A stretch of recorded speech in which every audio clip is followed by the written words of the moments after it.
Hello, I'm live. Hope everything's working. We're in September 2025 and this is September 2025 Avenue X's live, monthly live. Hope it's all working. If anybody is seeing this, let me know. If the sound is okay, looks good, nothing weird is happening, type of thing.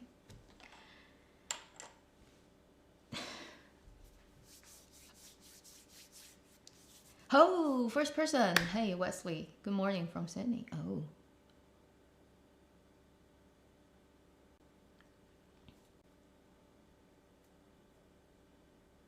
Sydney is already morning? Oh, it'd be early? No. No. Sydney should be... Oh, it's like first hour of the day, kind of thing. NYC, hi. India, hello, people. How are you doing? September already, hey? We're in the last third of the year. Time flies. You can tell it's kind of cool where I am. In Russia. Hello, people from everywhere. It's so ridiculous. Just about 2-3 days ago, it was like 28 degrees during the day. Still very warm. Last night in Winnipeg, it was 5 degrees. 5. And like in my dream, I was like, it's getting really chilly. I'm like, why is it so cold? At midnight, I took out my phone and I like, 5 degrees outside, really? And I don't want to turn on the heaters yet because it's a bit ridiculous. We're only at the beginning of September.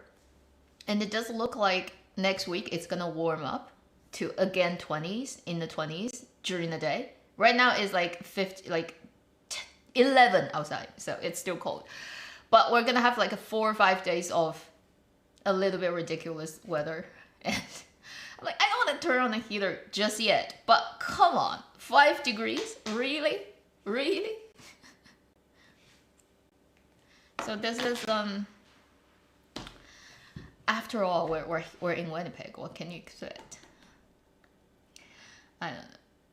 娱书新 news. So invested in, why are people invested in 娱书新 news? It's just the usual things. Like, it's not like it hasn't happened before. Everybody has always talked about her background and money and all that. Ever since day one she showed up.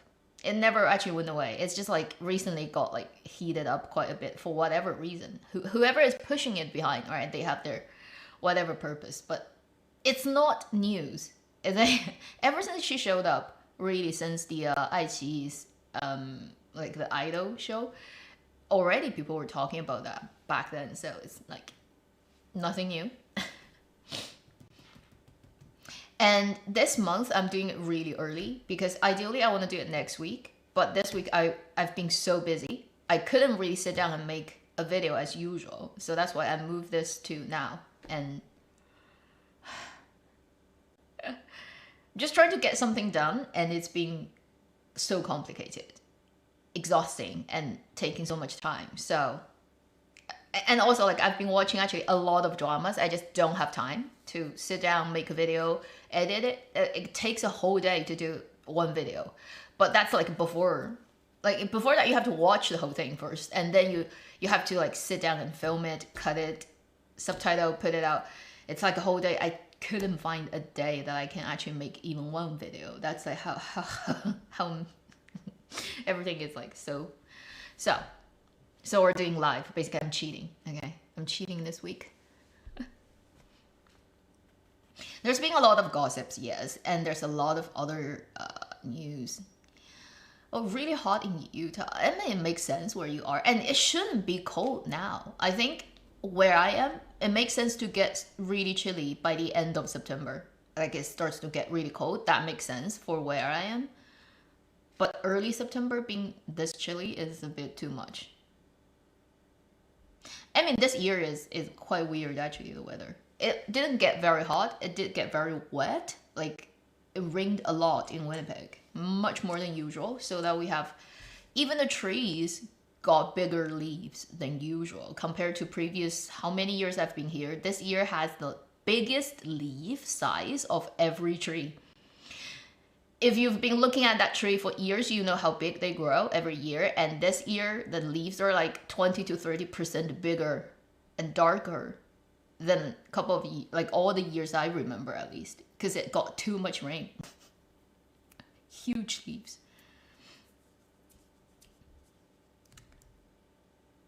It hasn't been so long. It's just been less than a month, because I think I did it like mid-August last time. So this is actually short. I think it's just because too many things have happened. So you have a feeling of time being stretched. Because we have a lot of gossip since then in Chinese entertainment land. We have a lot of dramas that aired. And then, I don't know about the world, but I mean from yesterday, pretty much from actually the day before, from Tuesday up to now, everything on China's internet is about the military parade. It's like, yeah, it got like incredible rating. I think when CCTV live streamed it, it's like 78% television rating. You know, like 78%, which means all the televisions that was on at the time, 78% was on that channel of China. Okay, it's like incredible number. I was wondering whether it is because of that their streams quality is really low. I watched it online, and I mean by today's standard, with the kind of camera you have for live streaming sports or any events from televisions, then kind of like station's point of view, you shouldn't have such a bad visual quality. A lot of those live streamed shots look like they were taken literally from your phone. It's like very low quality video, everything considered. It doesn't look like it comes out of a professional machine. And I was like, whether it's because the load is just too much, that they compress the signal or whatever. It just looks really bad, actually. I mean, the weapons look incredible, although I have no idea what they are, and I'm never being a military fan, I don't recognize anything. It just looks cool, and Chinese parade always looks cool. But I think, and to me, right, the weapons look all cool, and I'll leave that to people to kind of interpret like what it is and what it can do.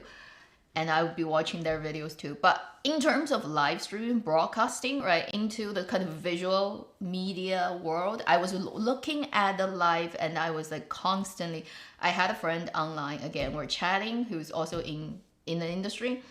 And we were literally in real time screen shooting and ranting about how bad it is.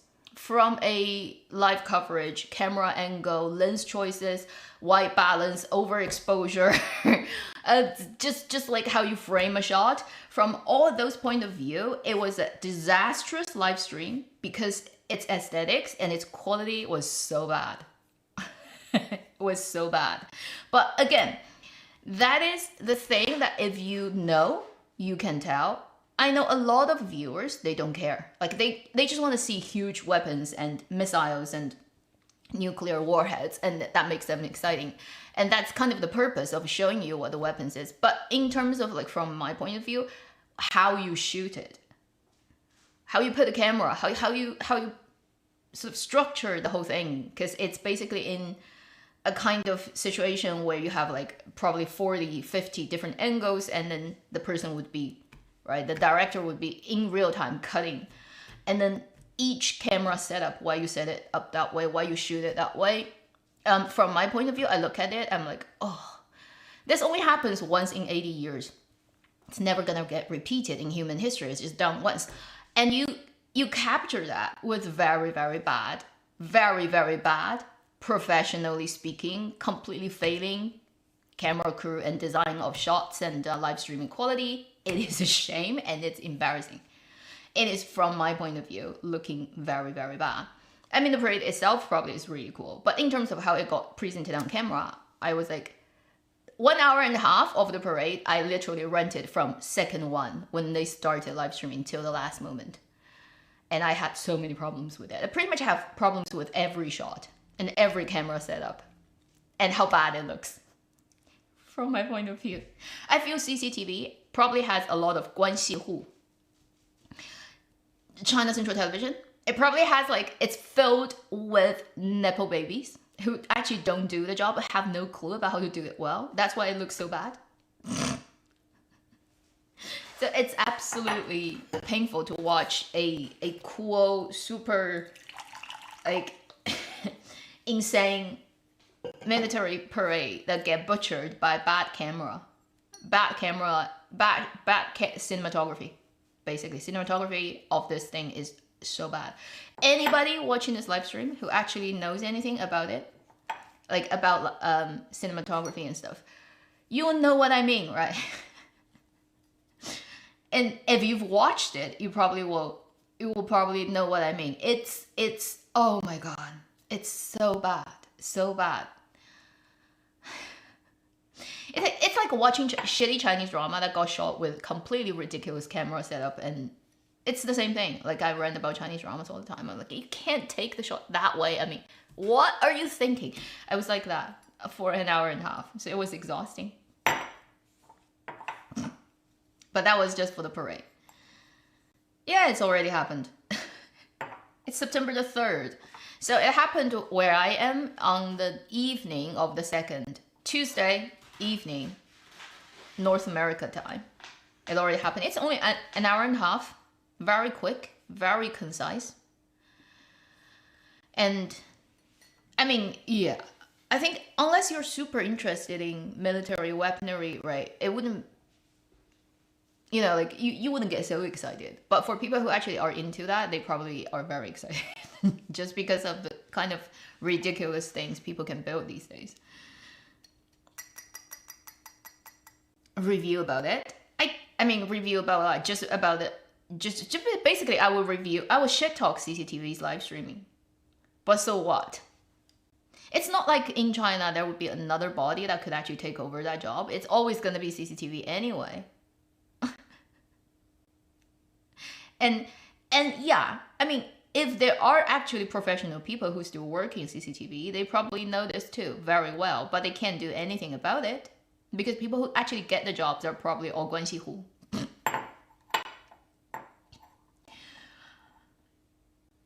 And then, you know, it's like pouring cold water on hot steel, where everybody is celebrating Chinese people, right? How great this is. If I just make a video and talk about it, looks like shit. I don't care about like the parade itself, right? Whether it's good or not.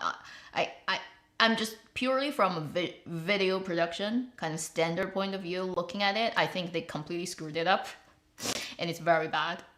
You know, the worst and most fundamental problems this live streaming had that I was like so shocked about is they didn't actually coordinate between different cameras, the white balance. They have probably 40, 50, 100, I don't know, different cameras set up everywhere. They're on roads. There are very like so all types of focal length, right? Very wide angle, also very like those telephoto lens, super long, over 200, 300, I don't know, millimeters. And they have drones. They have the wire that's crossing Chang'an Street, and it's literally having a camera that's tied to the top, and it's like on a wire that moves with whatever remote control. They have all types of cameras, and it's unreasonable to hope they all look the same, because different cameras have different, like those drones would not look the same as the big telephoto lens. It's just not even close. But at least what you can try to do is, before you actually live stream it, tune everything so that when you cut between the shots, it's the same kind of in the ballpark white balance. But in this live stream, when they cut between different shots, there were like super yellow, warm, like it's in a Mideast desert shot of people who have like dusty yellow skin, and everything is so yellow and warm. Cut to the next shot, it turns like the white balance turns to blue, and then the next shot is pink. I'm like, wow, CCTV, you probably have like rehearsed this already 3 times, 4 times, and yet it looks like shit. There's overexposure problem. There's like stupid way of using camera with a very wide angle. and then like literally put it right next to a person's face because they want to probably capture everything that's standing in the line, right?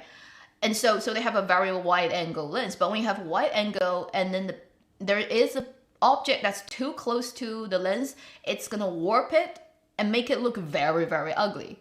And they have so many shots that have a wide angle just smashing on the first person in the line's face. And it looked so bad. So bad. Oh, I don't know, like it pains me to look at the camera work of the parade. And I was really angered because I thought this is a great thing and you only have one opportunity to capture it. It only happens once. And this is what we get left with forever as a digital sort of record of this thing, which is shitty camera work. But that is just not about drama. I just want to vent that a little bit before we start to talk about Dramaland. So this like since last time, we've had a lot of dramas going live, finished airing, about to air actually. They just announced a couple of dramas coming up tomorrow on the 11th, 9/11. You actually have two dramas airing, Fu Shanhai and Re Yizha's drama. So the Cheng Yi drama is coming out on 9/11. The Re Yizha, the end of Qing Dynasty female businesswoman story she did with Youku, also comes out on 11th. And then tomorrow is I think it's a police drama led by Yang Xuwen, is also coming out. Too many dramas. Too many dramas. My head is exploding.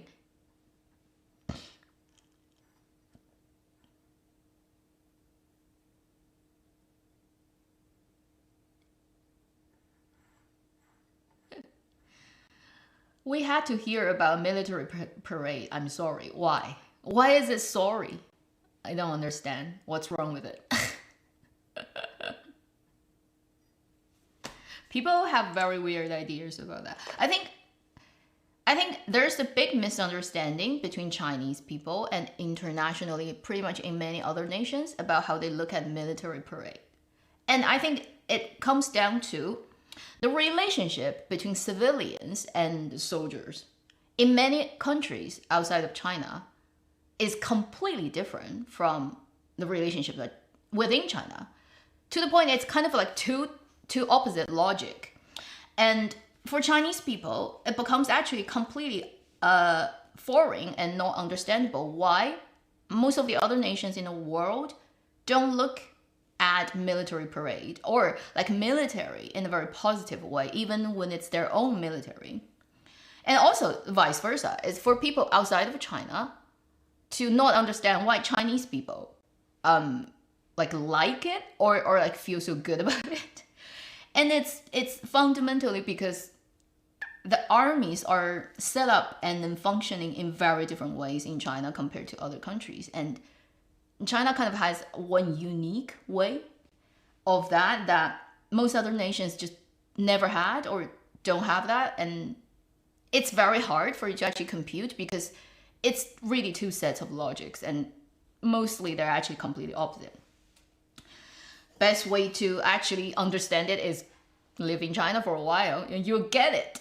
Eventually you'll know, oh, okay, so that's like how it comes around and why people think about it that way. But it's a very interesting thing.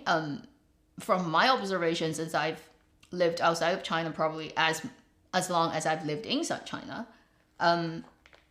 I spend most of my time in England and here in Canada. I kind of get why people have that view, and it's really interesting. It's type of situation that you have to actually understand where people are coming from to know why they have such a different view. And it's not like who's wrong and right, but because it's like at the foundation of something when it gets set up, it's actually a different thing. Therefore, the things that happens after that is different. But then if you don't understand how it all started, then you kind of don't get why it is the way it is. It's really interesting.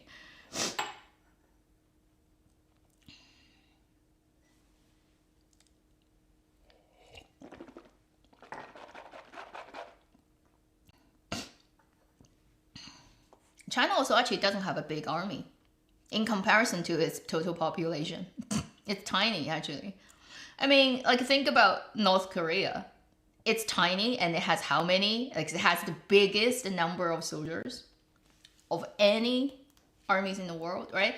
So it's Chinese soldiers Liberation Army is literally like the name of that in Chinese is People's Children and Brother Army. Like literally that's the name. And so it's a completely different relationship between civilians and military people than say in many other countries. It almost is a completely different logic, but we're not going to talk about that in this video. But I just find it like the observation of it is really interesting because we almost have completely different views about that than other countries. Chinese dramas. Right now, I'm finished watching the 12 Letters. I finished watching, I didn't make a video because I didn't have time, but it's like The Hell Upon Me. I talked about that briefly 2 weeks ago. I also briefly scanned through 咸鱼, but I'm not into it really. Didn't even bother to go back to Moonlit Reunion because I wasn't really attracted to it at all. During the 9-10 episodes of watching it was completely boring to me. Didn't work on me at all, and so I didn't go back. I don't know what happens. I think the guy is also a half demon or something, but whatever. Then I was watching Our Homeland, but I dropped it, and I was waiting for it to finish airing and just swallow it because I don't want to do it 1 episode a day. It's kind of like really, nah. And I've been following 归队, which is returning to the team. I don't know what's the English title. I don't think it has one, but it doesn't matter. It's actually a really good drama, but it's been airing two episodes a day. It hasn't finished yet. I watched 目之所及, which is what's the English title? And see, I forget about these things. The Wang Ziwen and Luo Jing drama that finished airing pretty quickly on 爱奇艺, Beloved. Yes, Beloved. 16 episodes. I just finished that. It basically finished on the same day as 12 Letters. So that's a short drama that I've finished. And then those are the dramas I've watched. And then obviously when the new one comes out tomorrow and tomorrow and in a couple of days I have to watch the time travel drama. I really want to test it out, but I haven't had time, which is the Voyage to Haihun, which is the guy who goes back to Xi'an. I've already seen clips online, kind of interesting, also like semi-bromance kind of going on, but I haven't actually clicked to even officially open that drama yet. So it's the Mao Zedong and who? Can't remember who's the girl. But anyway, it's the Mao Zedong-led time travel drama.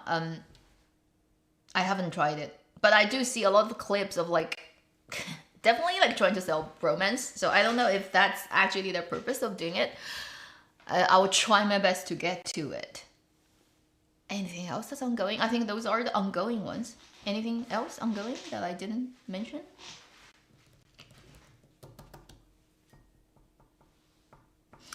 Our Homeland is too slow because it's like 1 episode. And also, it's a very kind of historical drama, so it has a kind of almost like it has certain time at certain parts of the drama it has to do something, right? But it doesn't necessarily lend to the dramatic storytelling. It's almost like a task it has to fulfill. So it has that sort of nature of that kind of I call tasky drama that occasionally just like as a story it no longer is interesting, but then it has to do certain things and I was just waiting for it to finish and see if I can get back to it. Its production standard is really high. But also I have like a problem with, hi people from Vancouver. I have a problem with a lot of Chinese drama right now that I noticed that I totally don't understand. Which is, most people watch dramas on laptop, iPad, right? Sometimes phone, maybe. But if they can, they probably have an iPad because phone is too small. Unless they're traveling on subway, they would try to get an iPad, I think. Most people these days. They may have a television that actually also has a subscription. but that would be less common than iPad and laptop. And barely anybody would be watching those on a projector screen, okay? At least that's how I understand more contemporary content getting consumed. So many Chinese dramas right now, for their misunderstanding of having the film widescreen look means it is cinematic. They just make dramas with huge widescreen proportion. It's like the film 2.33 or 2.35. For example, Our Homeland is like that. And I think it's a stupid idea because it would only work on phone in terms of filling up the screen on the phone because it's wide, right? Anything else like an iPad, you should do 16:9. Maybe, like push it a little bit, but 16:9 makes sense because you've used the whole screen. Yet, dramas somehow are just dead set on making themselves look sexy and like a movie. So they all do this. They all make it look like this. Everything is like this.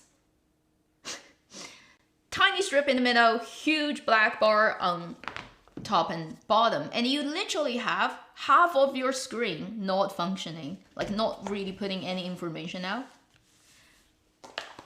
And it's so stupid because nobody really constantly just use their phone. Like, first is on television, okay? Even on television, nobody use a widescreen television like that. So you still have basically a huge amount of acreage you're not taking advantage of. And then, apart from people who actually always watch their stuff on the phone, nobody enjoys that ratio. It just doesn't use the screen at all, and it doesn't look good because it makes everything look so tiny. Because you already don't have a huge screen, and then you take like half of it all out. So what are you doing? And yeah, and huge subtitle and huge logo. And I'm like, oh my god, this is so...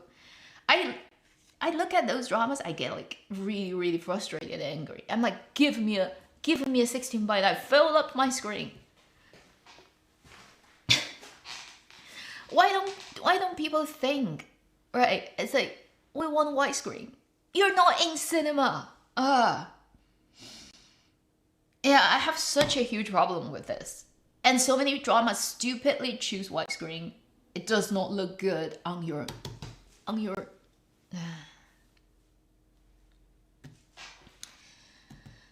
So, just one complaint. I will make a review on 12 Letter for sure. It's a pretty good one, and based on what I know, I read from the director's diary, like she posted, it's like a pretty difficult production to do because they didn't have money. Like, they were very, very short on money. And the fact that they were so short on money and they could still deliver this quality was already impressive. But also, I think it probably is one of the reasons why the drama kind of tied up a little bit too quickly. The 12 Letter ended in a haste.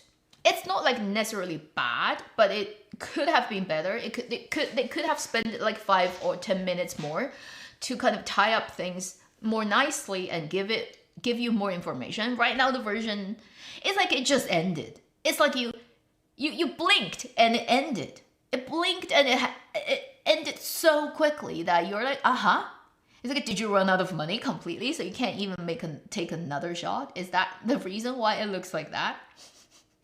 12 Letter ended way too quickly. That's probably the main complaint I had about it. Also, for any story that talks about time travel and then communication between different time and then eventually affecting reality and rewrite history, right? You always run into the paradoxes, and it just depends on which version of paradoxes you work with. You will never be able to clear it fully, and that's, again, the nature of time travel story is It's because we can't make it actually work in our world the way we want, and it doesn't work logically speaking. So you will never fully kind of solve that problem.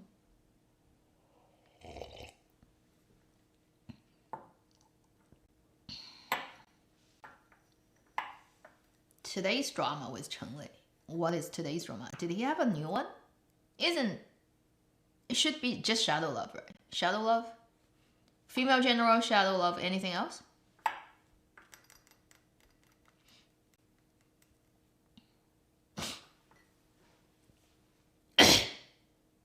Yeah, it does have a closure, but it's kind of still vague and not being very direct. I mean, you can tell probably at the end it's just a new timeline, and the 2026 timeline 2 leads, they were still there. They just, because their identities shifted, so they were not who they were before, and the guy probably had a different name, different parents, but he's still there. I think if you look at 12 letter, I think the contemporary, like the 2026 timeline, basically the female lead's son.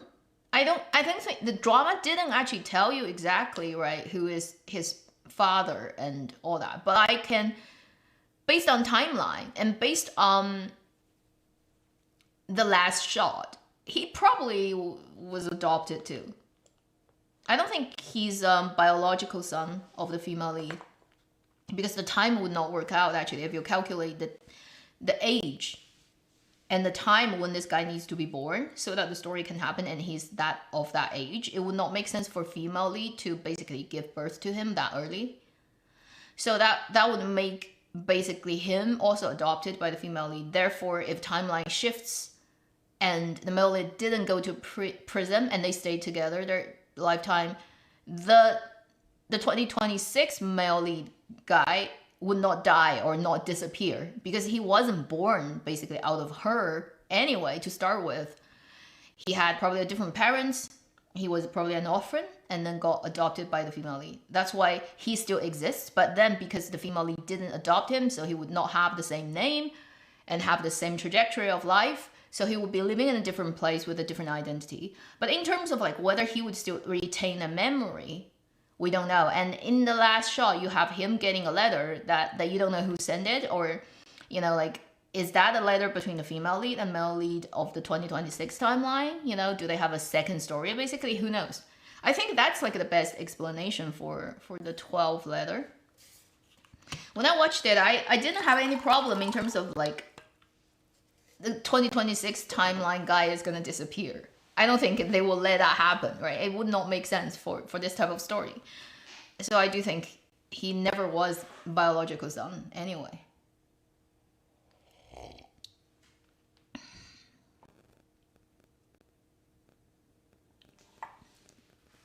Time travel story doesn't get... No, I don't think it gets censored.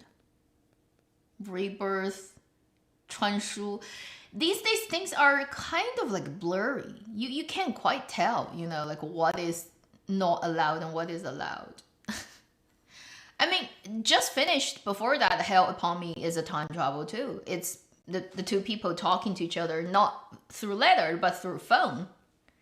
A two timeline, a future and past, and then they change each other's. And then you realize, obviously, it happens in a dream or kind of in a coma, and it's a story, but you know, it's still kind of like, so how, I mean, this drama aired, it's a time travel letterbox story, mailbox story, and apparently from beginning till the end, it is like that. It's not somebody's dream or somebody's novel, it's really happening. And so, I guess like, it's not a problem. Yeah, the subtitles are huge. I hate this for Chinese dramas. 我在顶峰等你. I know that title, but I haven't watched it. I've seen it. 12 Letters is worth watching. I think overall it's a pretty good performance. I think they're expected good performance and also unexpected. For the 2026 pair, I think it's expected because Ren Youlun and Zheng He Huizi. Both of them I've seen a lot of stuff they've done previously, and they were always very good, actually, in everything I've seen them. So when they showed up, I'm like, okay, it's safe. The 2020's timeline will be fine, because these two are definitely good. And then the the 1991 timeline.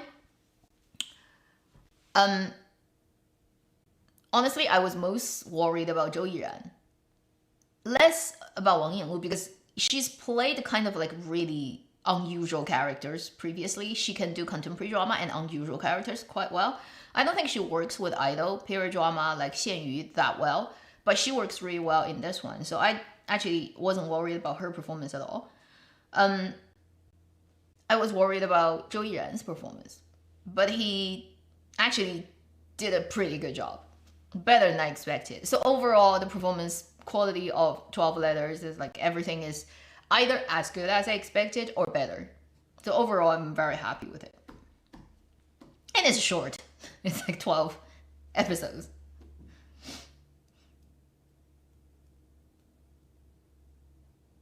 And particularly for 12 Letters, if you watch episode 8, obviously you have to watch the first 7 to understand what 8 is, but episode 8 is like more than an hour and 7 minutes or something.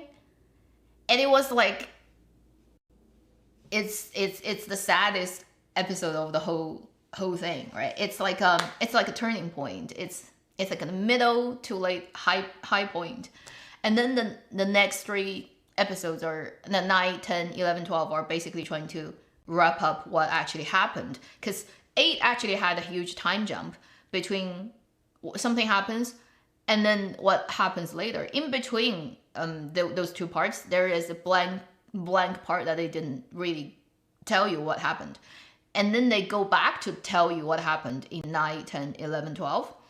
But the 8 had this time jump, and it's really good performance and really, really sad. You get some tissues, you probably will cry, but it's a pretty good performance and overall. Yeah, and it has and cat lovers, you should go and watch it, because it has a very cute ginger cat. And I think they hired 4 or more different cats for their drama, and they all look pretty identical, and there are, I can't remember, 4 or 7 ginger. And then depending on the day when they need the cat, which cat is in the mood of acting, they would put that cat out, because not every cat is always in working mode. I read the diary of the director. She's like, we have that many cat actors, and on the day we'll just pick the one that wants to work.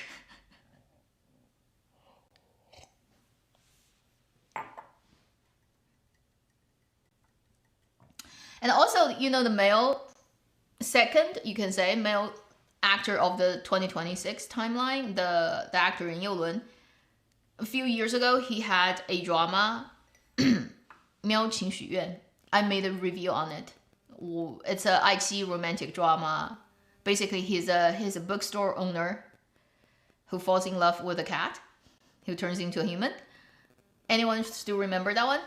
So he has like relationship with cats, let's say. And in this drama, when the shot happened at the end of one of those episodes, I can't remember if it's 4 or 3, when it was the first time for him to see the letterbox, and at midnight, the cat shows up jumping onto top of it and meow. And then there's the tracking shot of the cat and him looking at it, and the letterbox gets letter. And it cuts there. That's the last shot of that episode. And when he looked at the ginger cat and the cat looked at him in that shot, I'm like, I remember that drama. It's like he has a cross drama callback of his mysterious relationship with cats.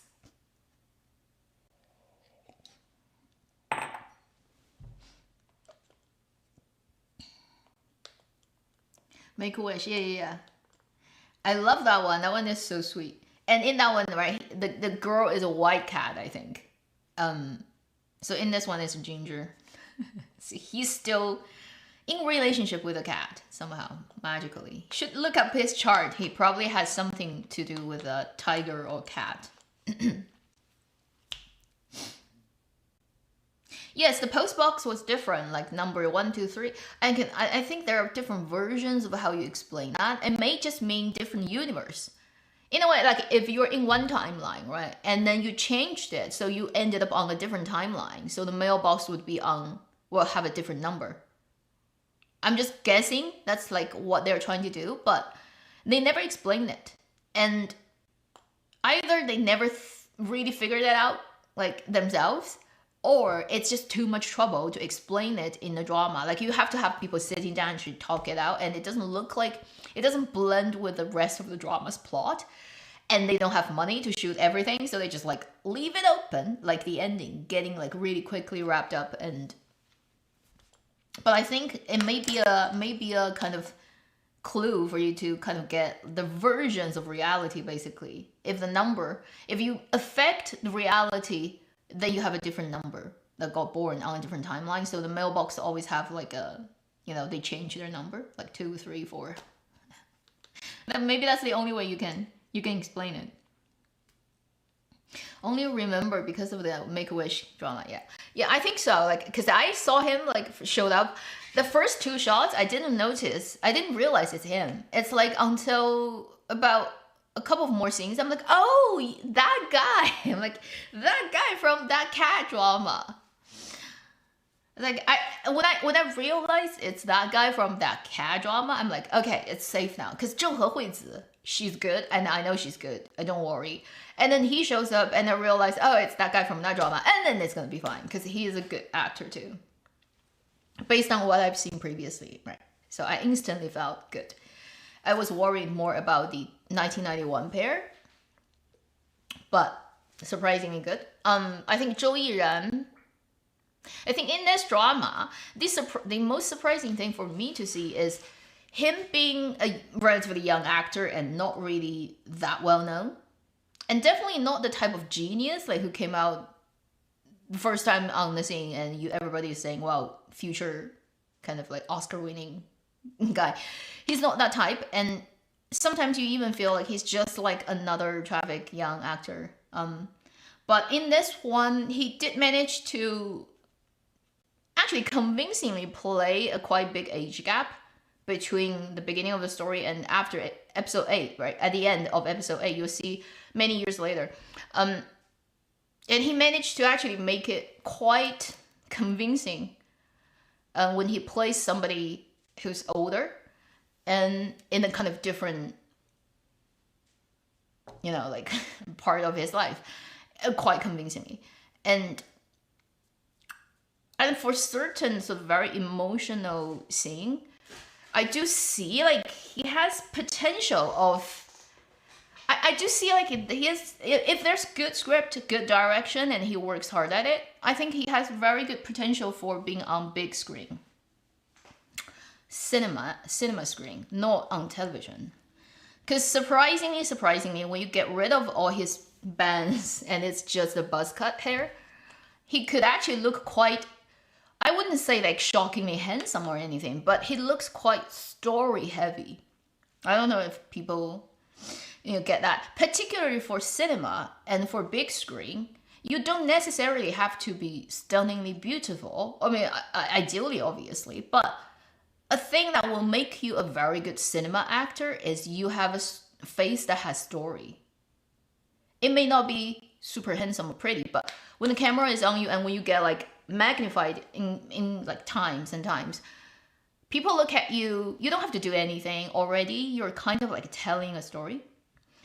I do think previously I never noticed that because he was in all those dramas I've seen, like campus drama, sweet little romantic story that is like no big achievement, no fault, kind of like nice and done drama. But this one, because it does go to a much more explosive emotional zone and harder to do for characters acting, you can see like he has the potential to actually having quite a good detailed, readable, interesting like expressions on his face in close-up on a big screen. Like I can imagine him in a movie that would actually look interesting. as a leading character. You wouldn't get a boring, bland, nothing going on face. And for younger actors who are like him, it's a pretty rare thing. So I think for 12 Letters, when I watched it, I'm like, ooh, this guy has potential. It's like I didn't notice that before. Like in his previous dramas, at least I couldn't see that.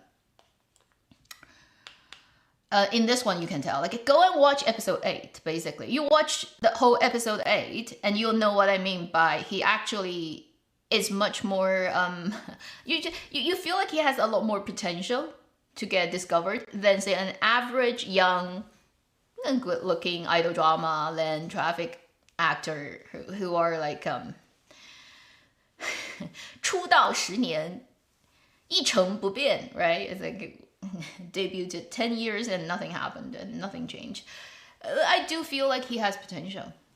So this time, like in this drama, I'm like, okay, looking forward to his future stuff, and do hope he actually gets an opportunity to try cinema. But cinema is hard, even harder, and cinema is not doing well in China, so there barely probably are any good roles for his age range and stuff, but who knows?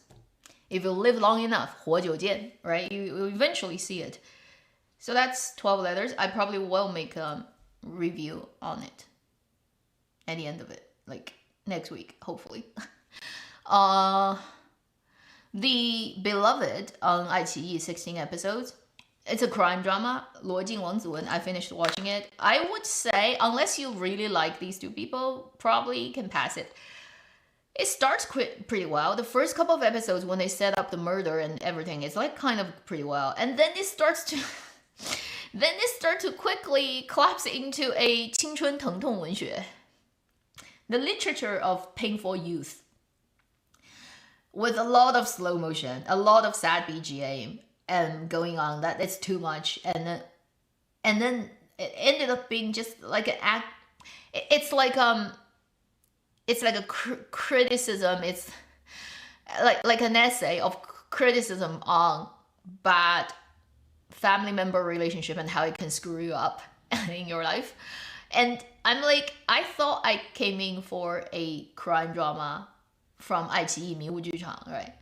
And you gave me a 家庭伦理撕逼大戏. It's a family, moral, mellow, dog blood, tearing at each other's hair, and just, it's like 父母皆祸害, that type of story. It's like your parents are all troublemakers. And it just slipped into a really weird thing. It's like it started as a pretty okay setup crime drama, and then it just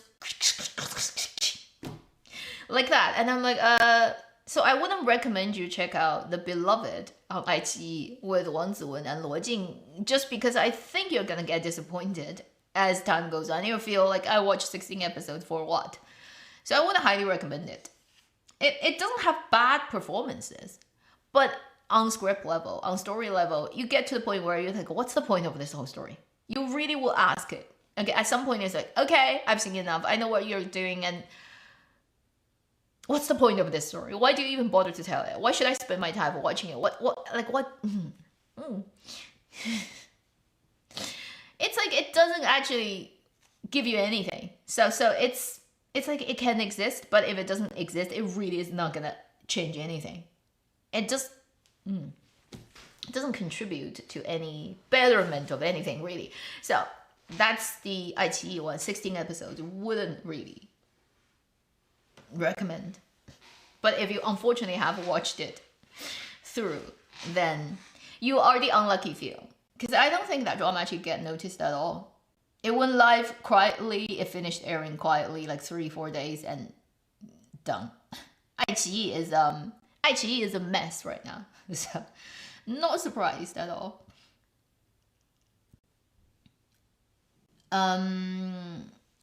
So that's that one. Anything else? Like I very, very briefly said, I liked the drama Hell Upon Me, which is also on iQIYI, which is before all those dramas. It's another time travel drama. But after watching it, after 2 weeks or so, you kind of like you are already blurry about what the story is. So it's not highly impressive. It's definitely not Someday or One Day, but it's similar in terms of it is a story about somebody in the future getting a magical phone that they can call when during thunderstorm of another person who lived like 20 years ago. And by having that communication, they can change what has happened in the past. So it becomes a type of future person trying to save the past person. And then at the end of it, it will find out it actually all happened in another, it's like a story within a story type of situation. And it's for a purpose. So that's what that drama is. It's Huang Junjie led, and he's good looking, but he's not a good actor, like I said in my brief review. And then the female lead is a pretty good actress, young actress. But the story is so not promoted at all. So Fen Zhang, and then Aiqi doesn't bother, and then nobody is really famous. So only the people who have watched it probably are thinking, oh, it's a quite adorable drama, but it's gonna be like hard sell to other people if they're not interested in the leads at all. Because although it's not bad, it is not by any means like you have to watch it because it's so good. It's not that. So it's very hard to convince anyone who's not already on board to basically jump on and watch that thing. That's the hell upon me. But it's not bad. If you have time and you're curious, you can take a look at it and decide whether you want to stay for the whole thing. So that's that one. And I've already made a video talking about, for example, This Thriving Land, and you know, it's a very odd drama. Parts of it is really well done. Parts of it is confusingly confusing. And people were like, Yang Mi is gonna get award by her performance. I'm like, that would be actually really funny if that happens. Because yes, she's credited as the female lead of the drama. But why the drama got a very high rating in terms of people actually watching it, chasing it, like CCTV, really doesn't have anything to do with her. And it would be really funny, basically, if people would insist it's because she's the female lead, therefore the drama actually got a very high rating. I don't know like how well even herself is gonna take it. Because I don't think she's stupid. I mean, over the years you can see Yang Mi has this and that, but she's never stupid. She's actually pretty clever in terms of knowing what is going on in the world. It would be really awkward, actually, if she gets like even submitted to awards for her performance in Thriving Land, because really everyone is better than her. The main cast, everyone. And if she actually ended up being even like nominated, right? And then, I mean, I think a nomination is already a little bit stretch. And if she actually got it, it would actually be really, really awkward. Like I would feel awkward for her. But who knows? Who knows what's gonna happen in a year's time? This Thriving Land is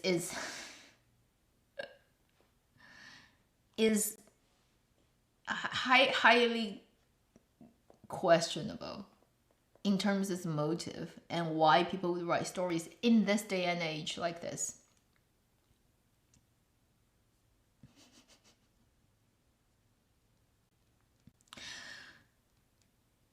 It is so politically naive and in a way not really within what is going on, like going with what is going on right now in China and in the sort of, let's say, collective subconsciousness. And it's ridiculous at some level. And particularly after Yinzi married the old guy, it's like a Bai Mao Nui loved Huang Shiren. And anybody who knows the traditional Chinese theater, play, movie, also ballet dancing, like it's a whole set that's based on the story of Bai Mao Nui, the white-haired girl.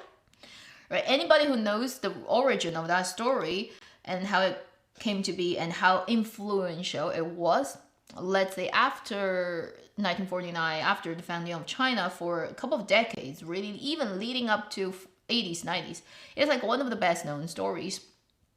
in literature, in movie, in stage performance, in dancing, in opera, every form, because it's one of the 样板戏. Anyway, everyone in China, unless they're like just born, right, very early after 2000, maybe after 2010, maybe they really aren't aware of it. But anybody like born, let's say before 90s, everyone, or even in 90s, everyone knows about Bai Maonu, the white haired woman, and the story behind it, and how basically it is the same story. It is a peasant, kind of a serf really girl who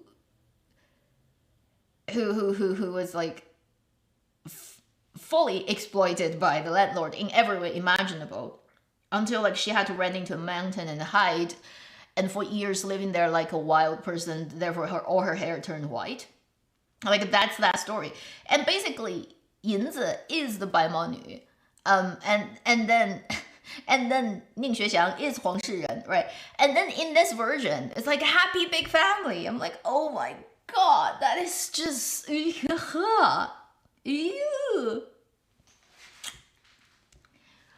Even when you don't think about how ridiculous it is in terms of reflecting the actual history during the 20s to the 40s in that region in China, in that circumstances, right? Even when you don't think about that, just the fact that this, I mean, in the story setting, she's pretty much a teen who marries somebody who's like, what, in their 60s?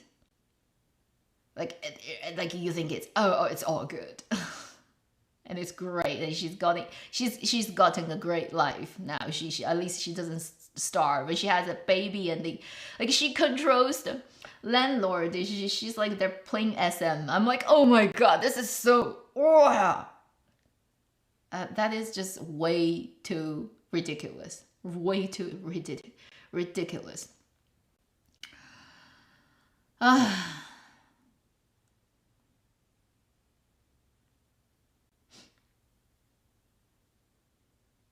It's not, you know how it describes their relationship. It's like positive. It's like happy. And it almost like has not really that much of a problem, and it all got good. And I'm like, what? In real history, landlord at the time, right, goes into your home, grabs your wife, rapes her, murders you, take the stuff you own, I don't know, like sell your children to whorehouse, beat them to death. Like that's the normal thing, okay, of actual history of the 20s to 40s in that region of China, because Shandong was bad of landlord problems. And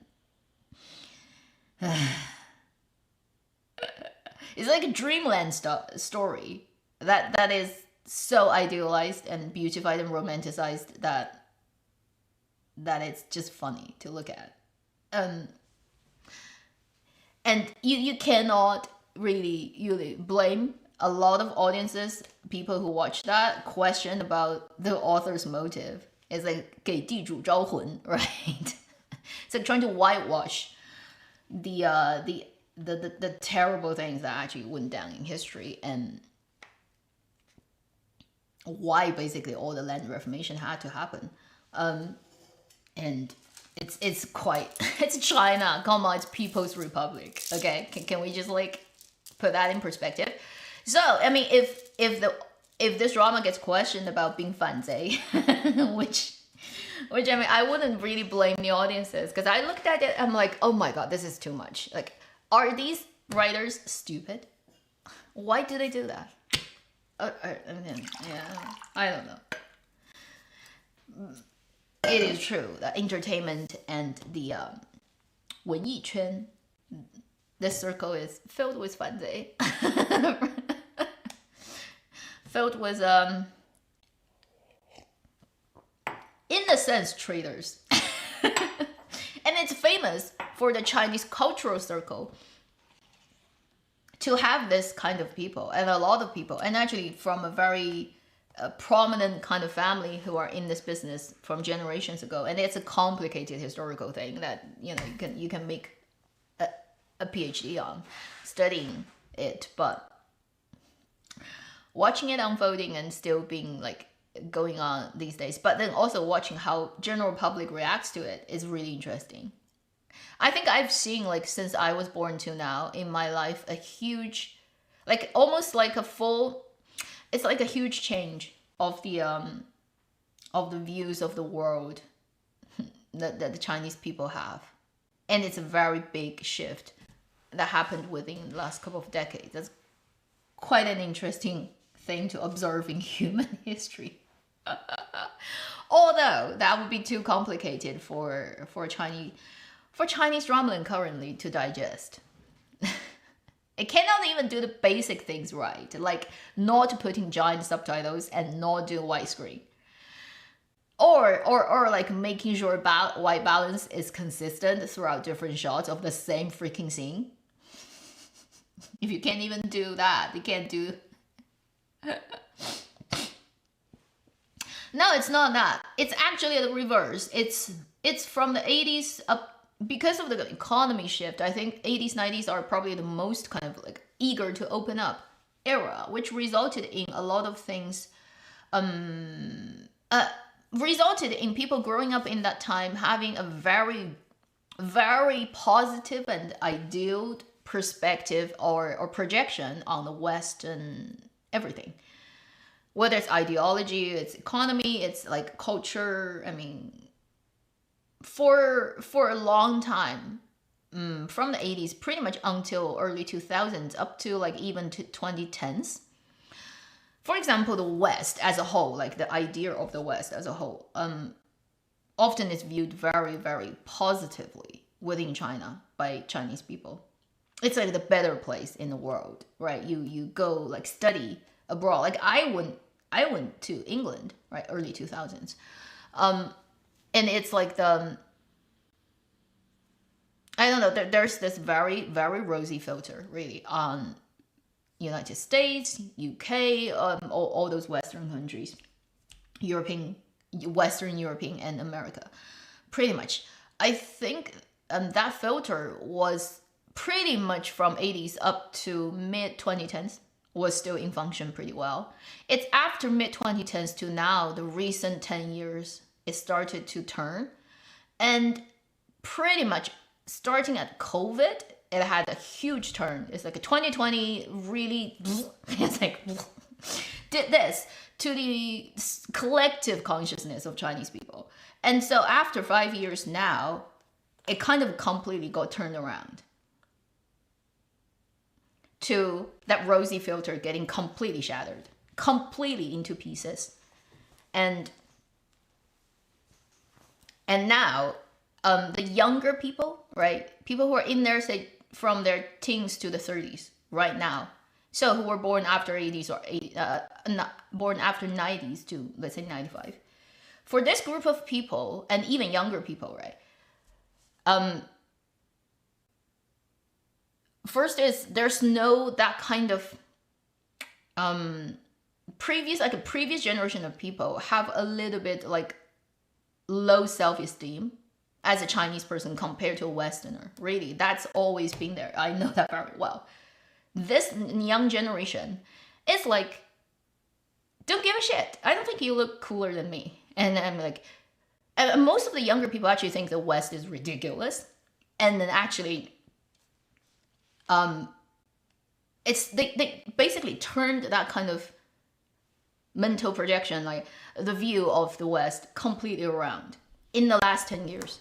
So we have basically the young people who now is like totally don't have rosy filters and are quite like well versed in a lot of kind of things. But then again, it's not like applicable to everybody because China is a huge country. There will definitely be people who are completely oblivion to that.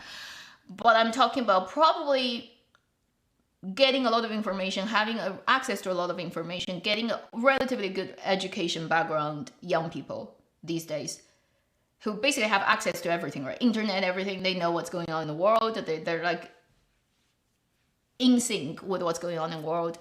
The younger people are completely not having rosy filter about, for example, Europe or America in any sense. And most of the time it's like, yeah, it's not as good as my place. It completely turns around in the last 10 years and accelerated by COVID. Start to budding, I'd say, after the mid 2010s. That's my observation. I think it's pretty accurate timing. And so I happen to be able to observe that whole change because I grew up in the time where everything in the West is better than in China. And everybody agrees. It's like, unfortunately, or fortunately, I don't know, everybody agrees in every way. Like, not like if, you know, like, for example, I grew up in a family where both parents are Communist Party members, you can put it that way, and who are all working for the state, you can say it that way. And so I was surrounded by people who are in the system, let's put it that way. Yet, you know, on one hand, it's like everybody is in the system, but on the other hand, everybody thinks the West is better. I grew up in that kind of environment. I know exactly how people think and how it seeps into everything. For example, if you go and purchase something, if you buy an imported brand, you know, television is Toshiba but not Chinese, then you're rich and you're like, you buy even like snacks that's imported like from South Korea, for example, or from Japan. It's like super expensive and it's posh. And if this kid eats like the foreign brand snack in the class, he's like the better kid. And everybody will look at him like just chase after him and be friends with him because he's cool. And I grew up in that kind of world. You know, I know exactly how that was like, how that goes into everything in your daily life, everything. And now you think back, it's like such an interesting life experience to see that happening. And it kind of makes you who you are. And then you come across the current world we live in, and then you look at a younger generation. It's like we live in such different times. In a way, you're like happy for them to be like a lot more confident, but on the other hand, it's like you didn't have the fun we had, because for the older people like me, we basically had a whole run. And if you didn't fall off the wagon and basically got like left behind by history, if you're sinking with what's going on in the world right now, right? You see this whole shift, so this whole process. So you basically have an experience of both kind, and you remember what it's like in your life, and it's such an interesting experience.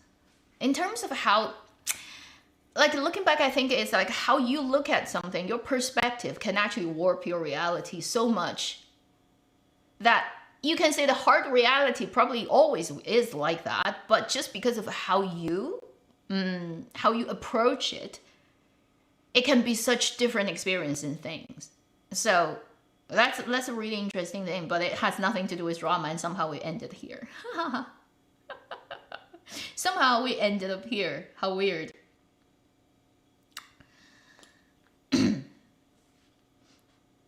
And I don't know, like it's just really interesting to be able to actually personally go through that. So the younger people today, they wouldn't have this opportunity because they never had that experience of everything in the West is better than us, right? And honestly, right now, everything is not as good as what you have in China. Like, I can tell you how painful it's been for me in the last week because I'm busy, because I'm building a PC, because I need a PC now because my Mac is getting too old, and gradually it would not be able to actually run a lot of software because the new updates are like not for this basically system. So I have to think about a new computer. My computer has been working for 7 years. I didn't change it for 7 years. And now it's like, yeah, okay. And I was like, so should I upgrade to another Mac? And I was like, no, I need a PC because potentially I want to use AI. Potentially I want to use 3D software. And then I would need editing, obviously. And then also, if I have a PC, might as well just get a PC that can actually play games. Because there are games that cannot run on PS5 or not making sense to run. For example, I have Baldur's Gate on my PS and I couldn't play it because it's impossible to play it with a controller. Like when you try to arrange your bag, like all items in your bag in Baldur's, if you use a controller, it takes an hour to sort out stuff. And it would be so much faster if you have a mouse. And I can't play that game on PS5. So I was like, okay, everything considered, I should get a PC, and I want to build one because it's fun. So just trying to find all the parts from different suppliers, get it shipped in a time that can come together closer so that if any parts is wrong, I can send them back within the time limit. If I get one part too early, one part too late, and I put it together, it doesn't work, then it's a problem, right? Just to figure that out was like so complicated because shipping in Canada is notoriously bad. and unreliable and slow. And I mean, compared to what China can do for you, for sure, it's like not on the same level at all. And then guess what? I got all my parts yesterday. I started to build it, and almost it's like perfect until like I ran into a motherboard problem. Like I tested it like for hours and I couldn't figure out why. So I had to go and find a technician. So I had to get the thing sent to a technician, and then as we're speaking, he's trying to put together my PC. So I have to pay him still. I couldn't build it myself because I still run into a motherboard problem. But the fact that to collect all the parts, because not one platform sells all the parts I want. So I have to buy it from this website, this and that. And just to try to even figure out what's the best time to order so that they can send by what courier and it will arrive similarly at the time, like not like 2 weeks apart. It was like so painful. And I know this will be so easy to do in China and so much cheaper too. Because tax is quite expensive here. The parts are already not really cheap compared to what you get in China. But also in China, for example, there's like the ridiculous thing about PC building is not really graphics or like CPU, because it's pretty much the same price everywhere in the world. That's not the difficult part. The ridiculous part are all the other parts, like the fans, the case. In China, it's sold at the same price, but with RMB.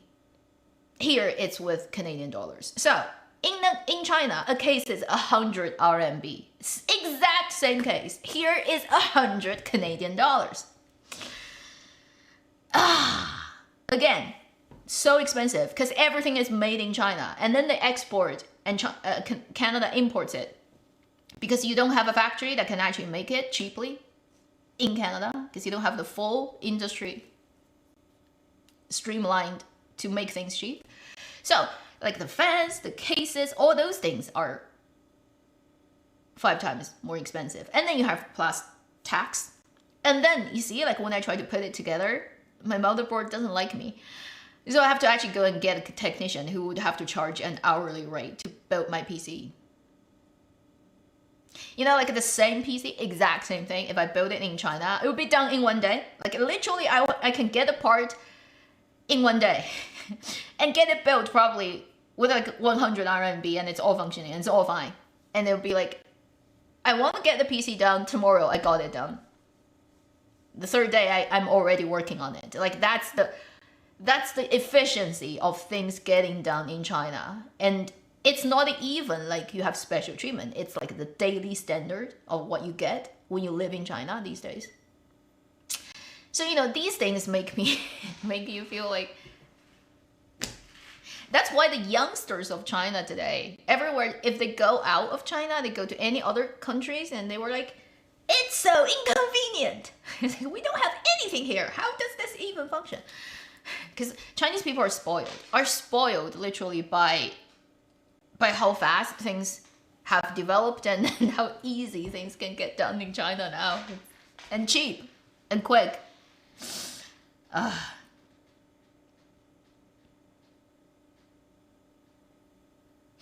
Good PC nowadays. Yeah, well, I know exactly what is expensive and not. Like, I do a lot of research, I know. But it has to, like, you have no choice. I mean, it's not like buying a Mac is cheaper. If you buy a similar Mac, it's actually more expensive than PC. And also Mac cannot do a lot of things. Like, it doesn't have a graphics card, so it cannot do a lot of AI, and like, you have to basically do everything in its own system, and then there are certain things Mac just don't do. Like, they work really well as a functioning daily thing. Like, for example, you keep your diary, you keep your Excel, like you do the Excel, PowerPoint, all that, and then it's very reliable. It will like run for 10 years, 5 years until the system doesn't update to the latest version, but it wouldn't get virus, it wouldn't get updates and suddenly screw up everything. It never happens to a Mac. Over the 12 years I've used Macs, 13 years I've used Macs, it never had like problems with like if you update to a new system and everything crashes and burns. And like Windows does it all the time. So I would say for daily use and keeping your personal data, like photos, or you have like personal like files, writings, all those, Mac is so much better than Windows. But it gets to the point, industrial productivity software, like when you need to run, sometimes it just does not run well on Mac. And Mac cannot do it. You have to just use a PC.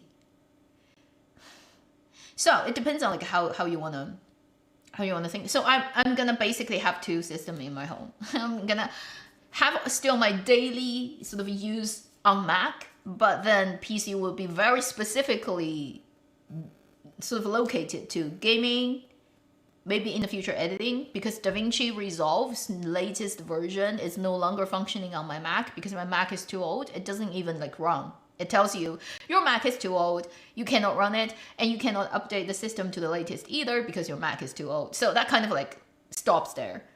So in the future, it would have to be happening on PC. And then if I ever want to dabble into like a Blender, all those things, you can't do it on Mac. You just have to do it on PC. You have no choice. Like, not up to you.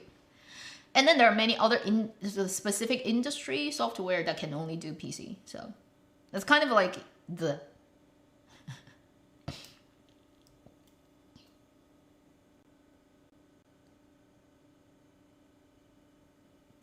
Yeah, I've actually heard the stories about a lot of Chinese people actually going back to China just because it's just too much. Like nothing works here, nothing works. I mean, I don't know when it's gonna happen to me, but I really don't foresee a very long sort of prolonged stay in Canada for me too. Maybe not like immediately this year or next year or something like that, but I think I could see in a few years' time, eventually I would also like decide to move back or not just stay there here time for long. I don't mind being here because I really like the fact that Winnipeg has nothing happening. It's such a boring and nothing changes and place that it actually is nice. It's almost like you can stay here as a hermit. And whatever happens outside of, like in the world, it's like does not matter. It doesn't touch Winnipeg. Winnipeg is so irrelevant and boring to the point where it's actually nice. Sorry if there's any peggers here, right? I'm not trying to.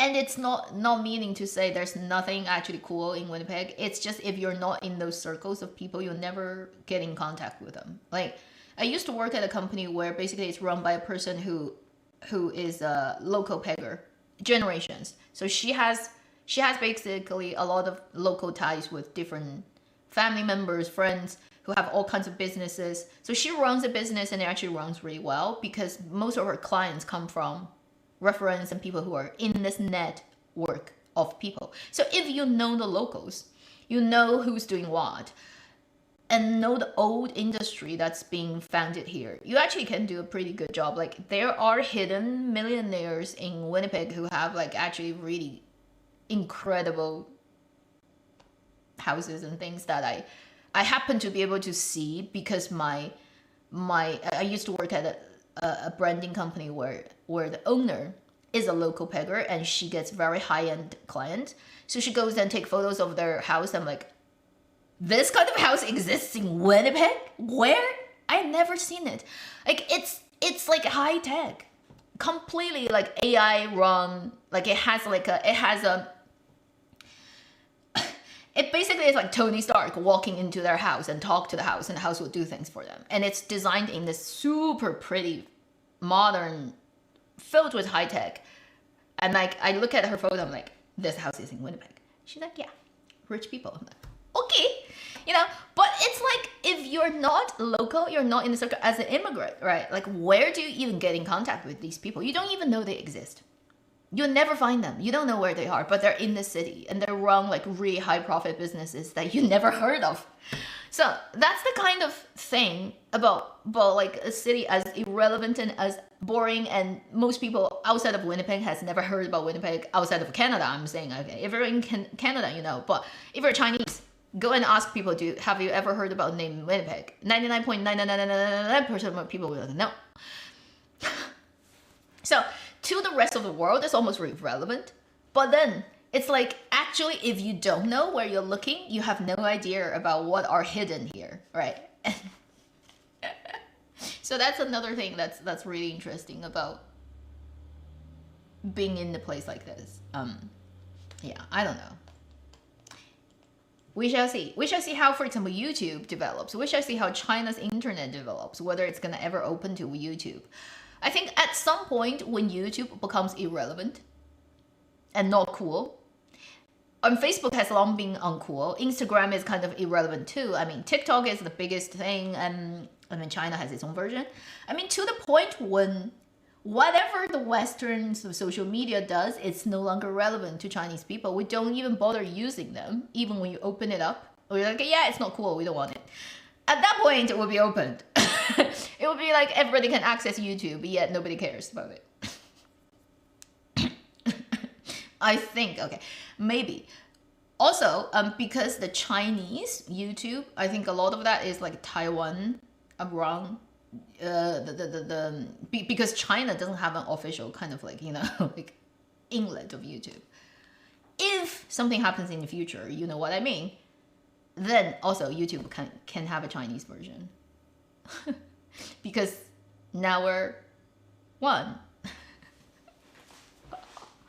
I mean, this time the military parade has a couple of weapons that's just specifically designed. It's like so clear, like the name of it and its function is like so specifically designed for, if we have to do cross the channel, this is what we're gonna use, and it's specifically designed for you take a look at it and feel. And so the thing is like that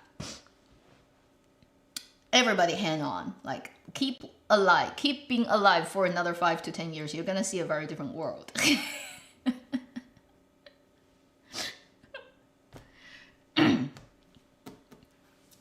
Winnipeg, but you've heard Winnie the Pooh, you know, that's where Winnipeg, like that's Winnipeg.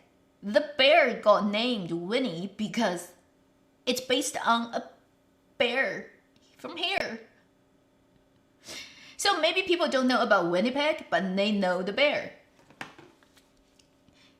And also it's like Chinese leaders, people joke about, he looks like Winnie the Pooh.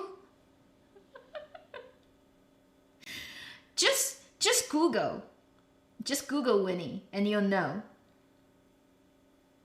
If you don't happen to know Winnipeg and Winnipeg's relationship with this yellow guy. That's where it comes from. Now it's famous now. Now you know. The most famous person Winnipeg has ever produced is a cartoon character. Or relevant to like in the name of Winnipeg. Isn't that fun?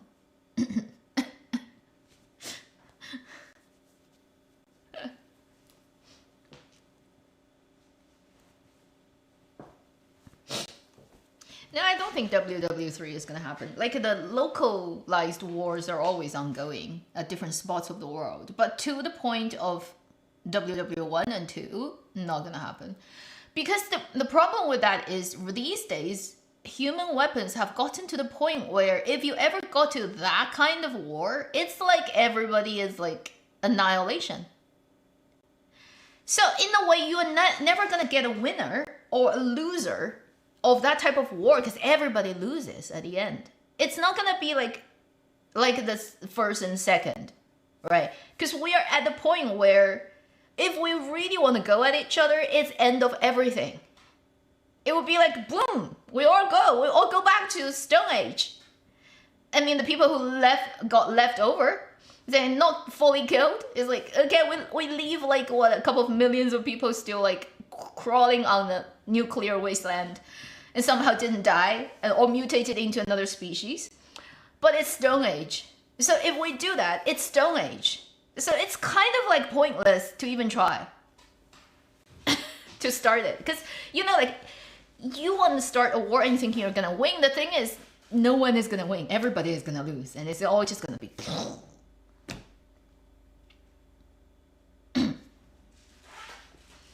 It's because it restart button, right? The world, this civilization ends, start it again. Start from scratch. Start from like polishing stone weapons.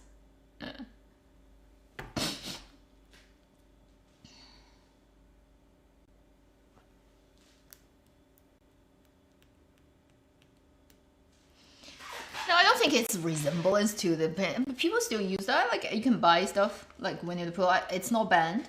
I think it's just people make jokes about it, but it doesn't look like. I don't think it actually looks like him. It doesn't look like him. I don't know why.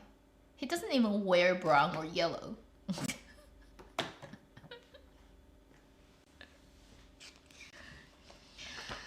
Anything else that's ongoing? Dramas. Let's see. If you haven't watched 归队, I would say it's a really good drama. I just don't know whether it has the best English subtitled version out there or I don't know. Like weirdly enough, 归队 going back to your team, that drama.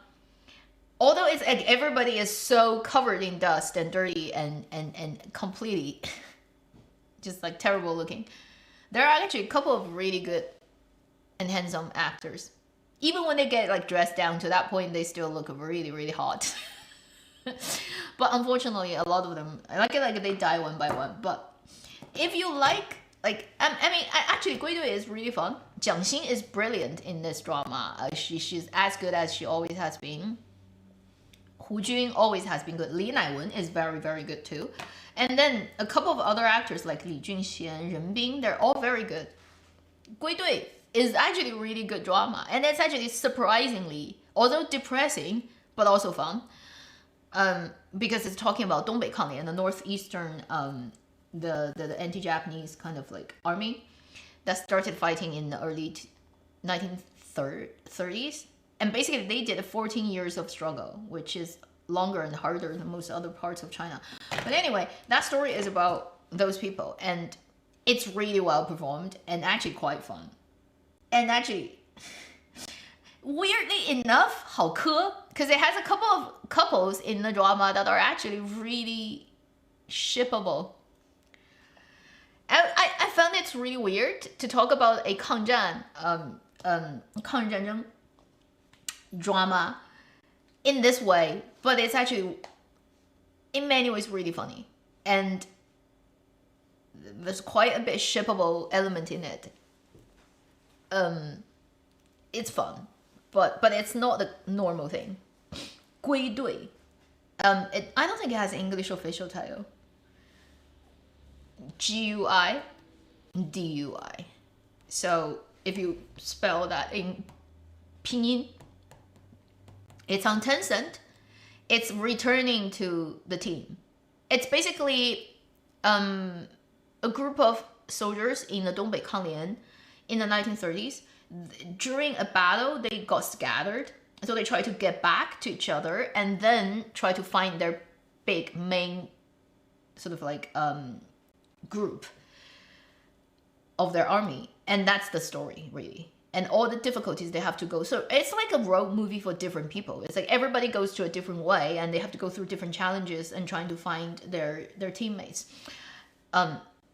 It's really well performed, beautifully shot, really well done. Like in every sense, a very high standard drama. And it's all great actors like Hu Jun, Li Naiwen, Jiang Xin from 甄嬛传, you know, she's still hot as ever.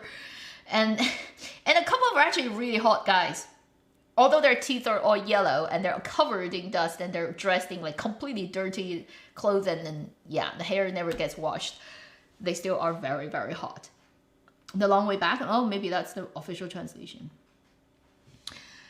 And particularly like between Jiang Xin and Ren Bing, I really like their couple. Even like Yuan Shanshan, even her acting is like not that good and her face is definitely too plastic surgery heavy. I mean, her story with the guy who is a bandit in the mountain is also pretty good. And the actor is good. Like the actor is Li Junxian. He's in a lot of idol dramas. Like there were a couple of idol drama and film actors. In this one, that is surprisingly actually looking good and fitting. So it's actually a really good drama. It's obviously clearly made for the 80th anniversary, with no question, because it's, you know, fighting against Japanese invasion. But it has a weirdly light tone and really well acted and filmed. And sometimes the romance is actually highly charged, and I love it. And literally, this drama has a lot of hot guys who are in the most ugly looking outfit you can imagine, who look so dirty, yet they're still hot. They're still hot. Like, I really love the camera in this drama that actually captures the fact that you can look so shabby and dirty and disgusting and at the same time hot. Very hot. I don't know how to explain that, but this drama really has a lot of weirdly working dirty hot people.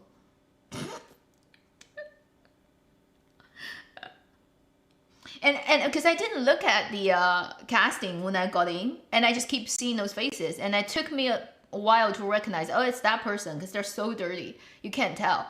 And then you're like, how weird, you look so dirty, but you're so cool at the same time. I'll try to find a couple of production shots to illustrate my point, and you'll get what I mean. It's one of those most surprised things I've discovered this year, is it? How can you be so hot and so dirty at the same time?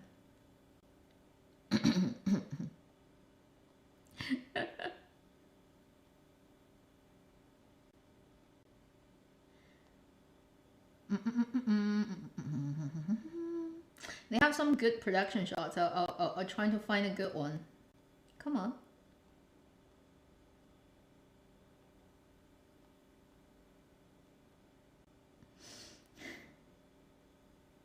So this is the this actor is not like super well known, but he was in 好东西, the movie last year that got a lot of traction online. Let me see if I can. With Song Jia, and he's in there with like Zhong Chuxi, this guy. Also Li Junxian was in so many idol dramas, like I can't even. He's like supporting role, like very supporting role. Sometimes he's also in, I think, in 庆余年, and Joy of Life, and a lot of other things. The one you probably remember best for idol drama watchers is the one with Huang Jingyu and Song Qian, the fox, the drama about the fox. If anybody remembers, he's one of those foxes. Years ago, anybody still remembers that actor. I'm trying to find a good shot on their official account. It's a little bit tricky. Because they have like this guy. So he plays a bandit. Anybody still remembers him?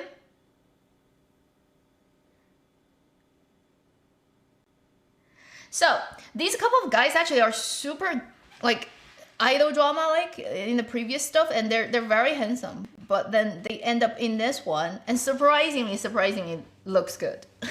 Even when they're super dirty. It's weird, like they're dirty but hot. I'm just saying, you watch it, you'll know what I mean.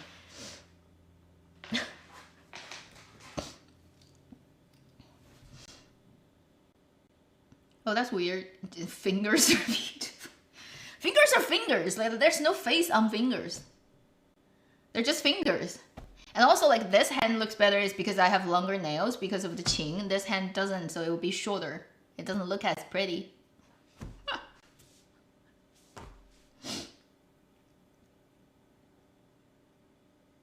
Oh, he plays the villain in Moonlight. Okay. This actor is pretty good. Like, everyone is actually really good. I mean, maybe I feel Yuan Shanshan wasn't like really fitting for everyone else, but I don't mind because it's like, yeah, I can deal with it. She doesn't have that much screen time, and she really doesn't do a bad job. It's just her face, because she did too much plastic surgery. You can tell, like, it just doesn't look natural, and it's not realistic for 1930s Chinese woman, right? How did she get plastic surgery, right? It's not gonna be realistic, making sense. But apart from her, like, everyone is so good. It's actually a really good drama. Weirdly, like, it's weird for me to recommend this type of very proper drama when you think about it that way. It's like those you have to make it for political reasons kind of drama. because it has its task, let's say, and often it's like less free and it has a lot of I have to do this kind of like purpose attached to it. But surprisingly, this drama is actually really well done and the acting is phenomenal and actually so fun. It's really weirdly enough, everybody is like on the brink of death all the time, and then it's actually funny. So it's a pretty good drama to look at, and yeah, some of the acting is just like wow. It's like, thank heavens, you know, we still have people who can do proper production. It's a good one. I would recommend, but it may not be that easy to watch. There's definitely gonna be a lot of dirty and death and the brutality of war for sure. Coming up tomorrow we have one that's Yang Xuwen led police one, and then the Cheng Yi one is coming out on 11th. So it finally is coming out as predicted, early September. I mean, kind of like mid-September. The delayed Fu Shanghai. Right now, the legend of what? They changed the title to the what legend? I can't remember, but you know, like it previously is like go to the mountains and see. It's coming out, and then Re Yi's drama is coming out too. Yeah, the AI is getting good. The AI is so good these days. Yes, Li Junxian is really hot. I agree. I think he's hot. Ren Bing is also very hot. Ren Bing, 好东西. I don't think he's in a lot of dramas, but you probably know this guy if you look at his face. Like he's in a lot of things as a supporting peripheral. Not like so focused on, but oh, he's in 爱很美味. He's in that drama. 渣男天才. He is so suited for playing a 渣男.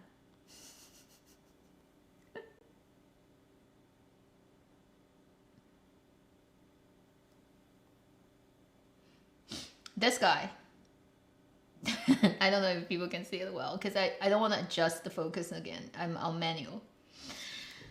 He's in 归队 too. He's very hot in 归队, and he's a couple with Jiang Xing. And Jiang Xing is also like so. She has this character has that 华妃 vibe, like in 甄嬛传, where she's like 劲儿劲儿的, and she has that energy, and she's really good.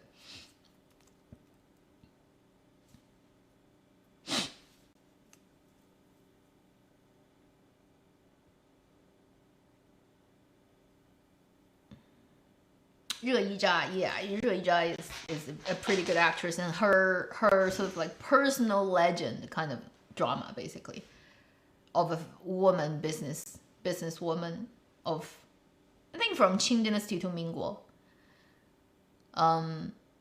It's kind of like the same with Chen Xiao's drama on iQIYI.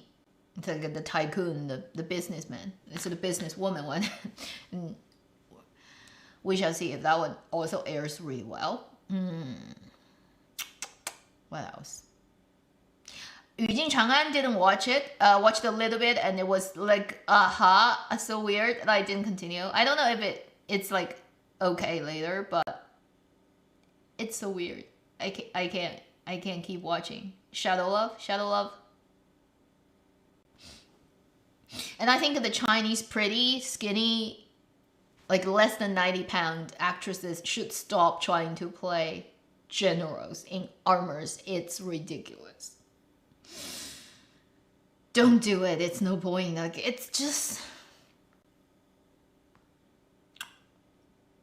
you know, being a general wearing armors in the cold weapon era means like you're hacking at people, you're cutting limbs off, it's pretty brutal. And you're like a pretty girl there and romanticize it. It's kind of stupid, really. It's and also it's like in a way really unfair to human history and to actual women who actually fought on battleground, who were incredible. Chinese historically, real female generals like got like not in legend.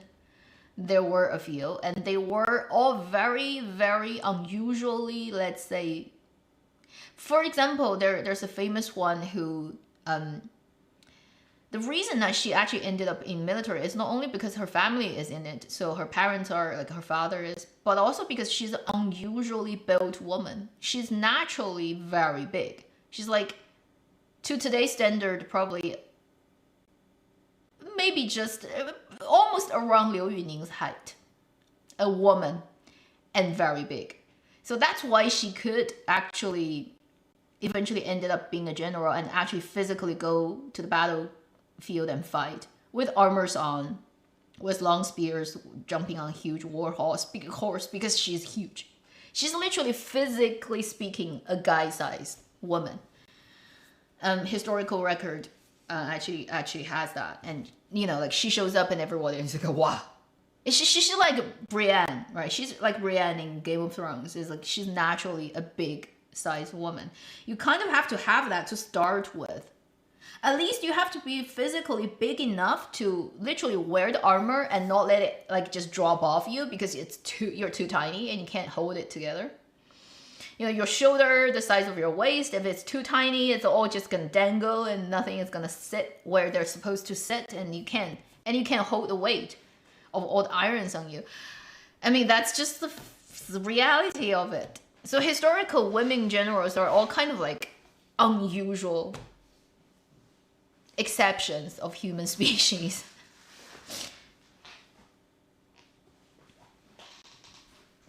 Yeah.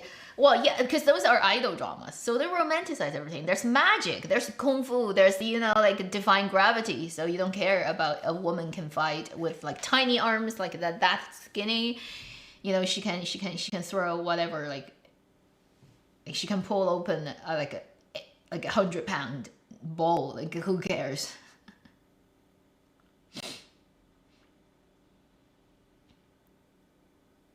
Yeah, the male actors are two things too. Cheng Lei is also very small, in guys standard, right? In size, tall, and also skinny wise. I mean, honestly, some very convincing generals are all very also too skinny, like Yang Xuwen. For example, in Strange Tales of Tang Dynasty, right, he plays a general, but he is way too skinny for actually a real general to be able to again wear that armor.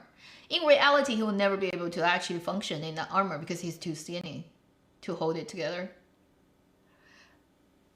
Ancient armors needs the guy to have actually a very big waist circumference, because otherwise you can put the weight on there. The weight needs to sit somewhere.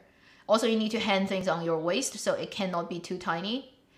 Just physically speaking, if it goes down that way, it doesn't work. It has to go this way so it can hold things on the waist. So there's a good reason why generals have bellies. It's like 将军肚, literally called general belly.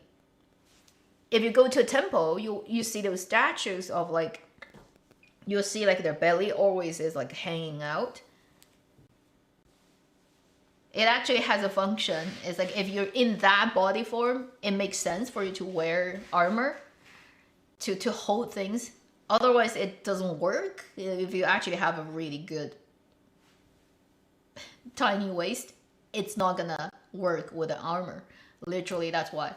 But it doesn't look pretty, right? It doesn't look pretty for an actor to look like that.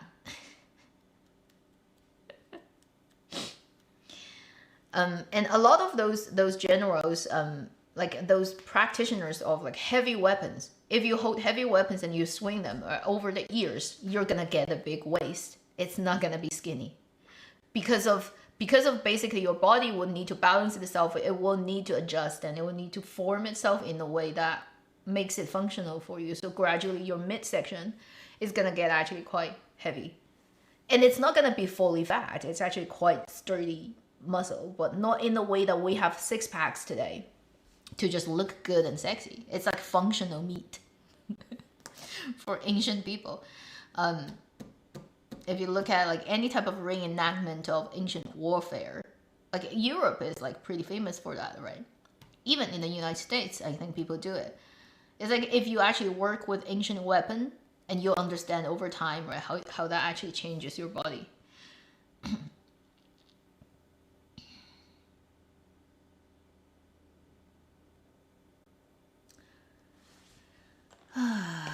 Anything else that's interesting in drama? Well, apart from the gossips, I think. I mean, the gossips are kind of also pointless and boring. And it's almost like everybody already knows that. It's just like, now it's like everybody is repeating and trying to get to the bottom of it. But honestly, who cares? It's like Xu Kai, for example, has been in industry for so many years. He's played so many roles. He's always like that. I mean, he never improves. He just always looks the same. He's not bad to look at, but his acting is like, you know, it's I did the job and done.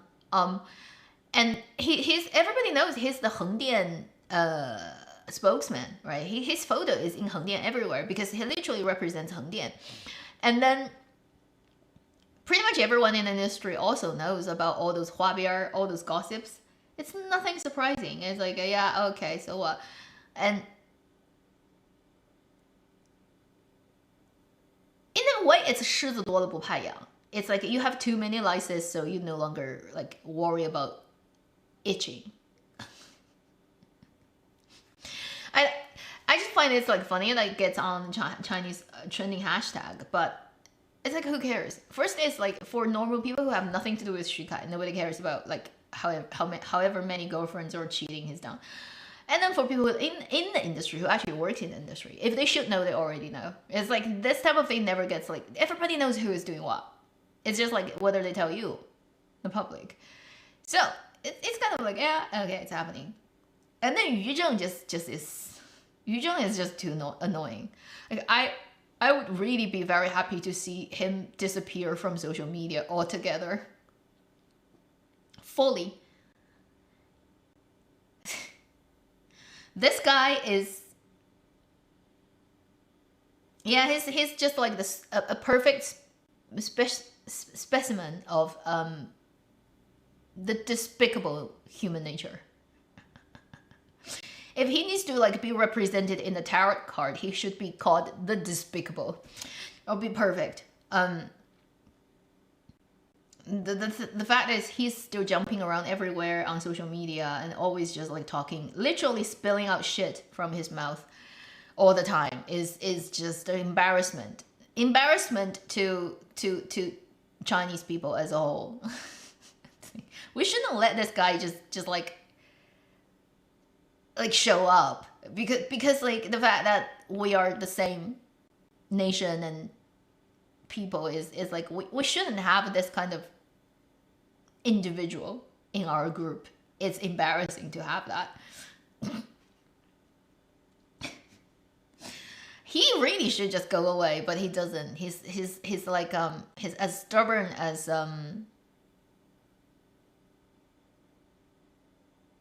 No, yeah. It's no, I would not say it. It's too rude. But yeah, this guy is just too much. Like nobody wants to see him. Nobody likes him. No one wants to see him. I think Weibo keeps him there is because every time he makes a wave, there's some kind of extra traffic that they can milk out of it. It gets like activity and trending hashtags. That's his value. But he's literally a poop spewer. You know, he just casts shit everywhere. Oh, he's like, you know, he's like the tail of a hippo when it's shitting. You know, like when a hippo is pooping and then its tail starts to like fan. Because certain animals, when they poop, they also twist their tails and fan, and then so it just splashes all the shit everywhere. That's who he is. He's the tail that spreads shit. That turns in.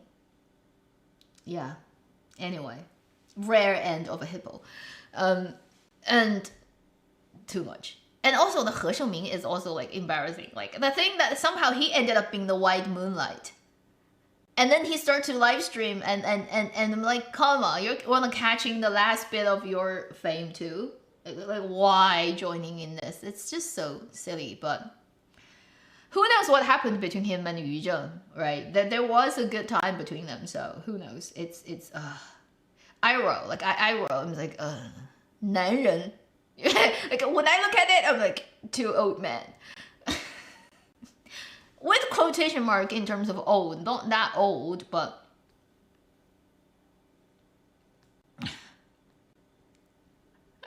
very insulting to my female sentimentality. And then you have the Yu Shuxing thing, which is everybody has been talking about her background since she showed up. It's like, again, you know, unless she herself personally took part in illegal dealings, it's never gonna be reason to cancel her, because that's not how contemporary law works. We don't have 连坐. We don't have the father did something wrong, the whole family gets beheaded. Like, it doesn't work like that. Okay, so technically, like, her father could I don't know, like, murder 1,000 people. It still is not her fault.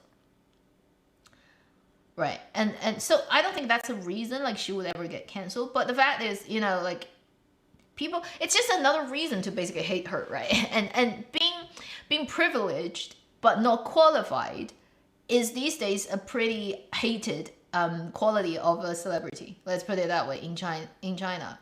Because most people are not having a good time and living a good time, and they feel there are too many privileged class and people who got things without their own effort, and it's unfair. The system being unfair is real. So many people have pent up anger about things not being fair in many ways. So they just need outlet. They find somebody they think it's a target, and then they go at it.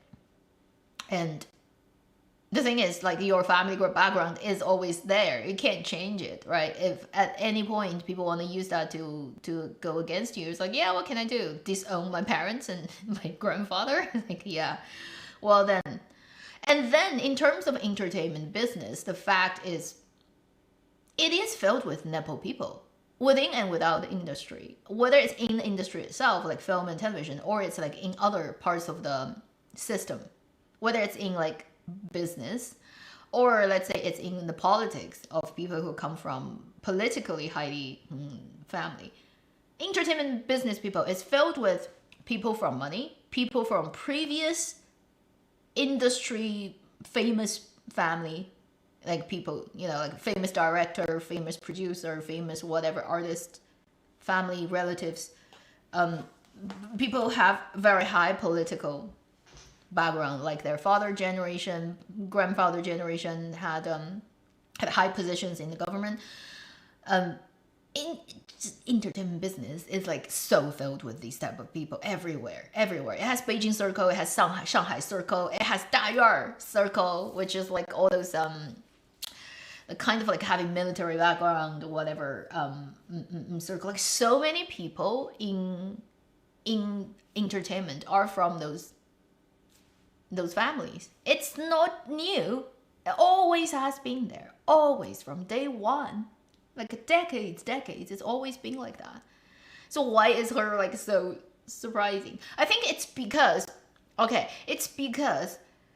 most people would consider her and similar to her actresses as airheads, as people who have nothing, who professionally speaking are not even that good.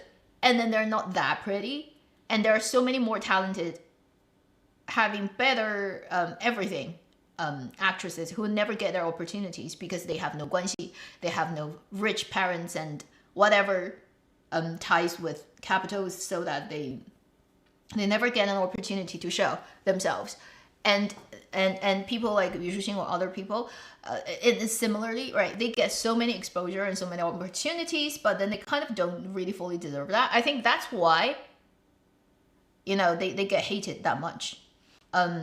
If somehow they're super good at what they do, right? Like really good, like top-notch actress. To some extent, people would forgive the fact that they have privileged background because, well, at least 业务过硬.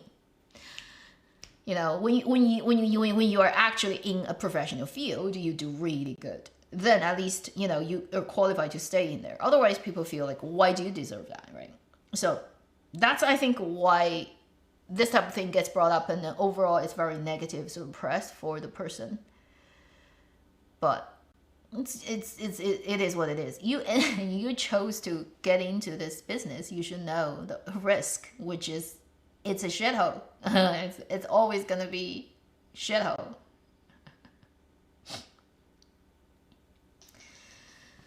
Yeah, Zhang Ruoyun is Nepo baby too, because the dad is a very famous director. Although he has a very bad relationship with the dad, doesn't change the fact that all the personal kind of network is there, right? So he has a lot of uncles, let's put it that way, in the business who would always just give him an opportunity that other people may not easily get. But on the other hand, he's on his own a good actor, whether he's the son of a famous director, right? It doesn't change the fact that he's a pretty good actor. So that will make people basically not having huge problem with him. Also, like people like Wang Xiao, you know, the actor Wang Xiao, mid-aged guy who's in every drama. He's a brilliant actor.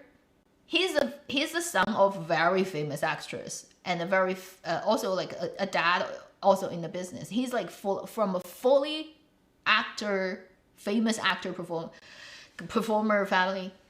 Yet he did his stuff totally by himself, because I think he studied in Canada. He got a completely irrelevant like animation or whatever degree. That's irrelevant to what he does. And he didn't end up being an actor until much later in his life. It's not like started as an actor. He worked in a normal firm for years before he decided to, go back to China, actually be an actor.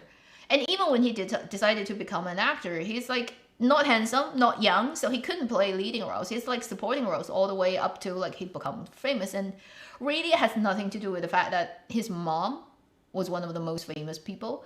And most people don't know that until like he got famous. Until he got famous, people are like looking back, oh, you're actually the son of this person. Like he played so many little supporting roles to start with. So like these people don't have problems with them, because like I said, at the end of the day, if you fly a plane, you are a good pilot, right? That qualifies you being a pilot, not the fact that your dad is a pilot or something. It doesn't actually, you can't inherit that. So for people who can actually do the job properly, even when they come from this type of family, people don't have a problem. For people who come from this type of family who actually can do it very well, but then they get unlimited resources because of their background, then people have a problem. It's like privilege. And Chinese people don't sit well with it because it's called People's Republic of China. Again, very obvious reasons. For example, Chen Feiyu, right? He's not bad looking, but he's not like, compared to so many good looking people in the industry, he also doesn't stand out that much. His acting is, I'd say, sometimes you can see a spark, but it's less than his mother, and his mother is not really ever considered as the best actress. She's considered to be one of the prettiest actresses. So that's like because she's so pretty. So if you're saying look-wise, he did inherit parts of the beautiful mother's genetics, but then it's not fully there. It's like the dad influences him too much. So for me, I see Chen Kaige too much that I can't take him seriously. But even when I try to like put that aside, just look at him, it's not like too much more outstanding than other good-looking guy. And then his acting is, sometimes he turns it on for like 20%, sometimes it's not there. It's so Chen Feiyu, it's gonna be very hard for him to prove to the people, like for people to not have a problem with him being so privileged and getting so many roles where everybody knows he gets it because he's Chen Kaige's son. Arthur is Chen Kaige's son. That's why he gets the roles. It's not because there aren't better actors who are prettier looking and much better at acting. And then as the economy overall of China, right, and kind of like not not developing and as, let's say, fast as the early 2000s, you know, the 2 decades ago, kind of when things slow down, when there are a lot of bigger gap between the rich and the poor class. As that increases, the unbalanced and unfair and the pent up anger of the people at the bottom will get higher and more. So everybody is getting more and more sensitive. So they see somebody who stand out as this type of privileged people who don't deserve what they have, you know, tends to get ugly and tends to react more and more severely, I'd say, as time goes on. If we are at the time where there are so many opportunities, so many jobs, and everywhere it goes, it's like if you work hard, you're gonna make a pretty good life for yourself. Nobody would be bothered to even worry about these things because they'd be worried about like how to make more money.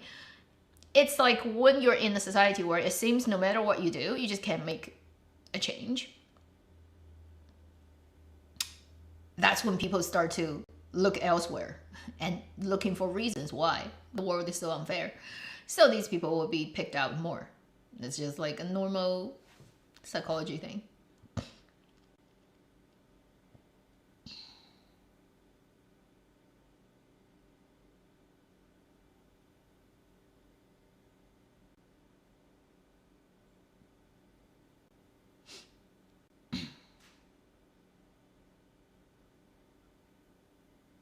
I don't think it's just jealousy. I think you have a level of like whether you qualify for anything, right? That's pretty clear because every profession has its standard of qualification. It's like if you can't physically stand a G-force, you can't be a fighter jet pilot, no matter like who your father is. It's like a hard requirement. For a lot of professions, it's easier to see that because if you can do it, you can. You cannot do it, you cannot do it. It's like clear as day. But acting is very blurry. It's like everybody can stand in front of the camera. Like me, I can stand in front of the camera and talk. It's like, yeah, we can do that. But whether somebody is a good actor or not is not like track and field. You're like a 0.001 second faster than I am, then you win, right? It's clear to see. But acting is like, yeah, you have a lot of wiggle room, let's put it that way. And then you get disproportional earning. And that's also a problem. It's like in China, actors get paid so well. It's like better than pretty much everywhere else in the world for whatever reason. I'm talking about like the famous one, right? We're not talking about like extras. We're talking about like the people who title themselves as the leading actor of some production. Overall, compared across the board with other people, and Chinese actors tend to get paid so well. To the point where people who work normal jobs feel like it's ridiculous. People who work in hospitals, who save lives every day, who have to do thousands of operations, like hundreds, thousands of operations, certain operations are very fast, a year, who gets paid total income is like less than just like 2 episodes of acting for an actor in an idol drama. Like how do you, like these people, it's just ridiculous to the point where your work really doesn't create that much of a value for the society, and yet you get paid so well, and then you're still like such a troublemaker, and you know, like the fandom you have like it, and you produce shit. So it's like when you see that, right, it feels like it's so unfair. Therefore people have more and more problems with that, and you can't stop people from that. Having that, because it's a fact, like you can see it, it's like it's ridiculous, it really is. The people who actually work the jobs that are most important and meaningful for the societies are like so much more like paid so much less, right, than those people who they're already from, particularly if they're from privileged family, right, they're already from privileged family, they just hoard more stuff and not even like having to work that much harder to get it. So obviously people are gonna have problems. If you're actually really good at doing your job, like you're a brilliant actor, and then you happen to come from one of those also privileged families, people will tend to not have that much problem with you. Because at least they're like, yeah, at least you're really good. It's like, brilliant work. we like your acting. So that is, even when it's like a high pay, at least to some extent it's still like earned. Unlike certain things you feel like completely unearned. And then a lot of those young famous people tend to have uncontrollable fandoms, and then they tend to also personally act a little bit too stupidly occasionally, so they make trouble for themselves. And then the fans just make it worse for them. So it's like a hate collector. It's like they just do things to voluntarily get all the hate coming from them. Maybe they could only be hate this much, but then they do more, so they get hated this much.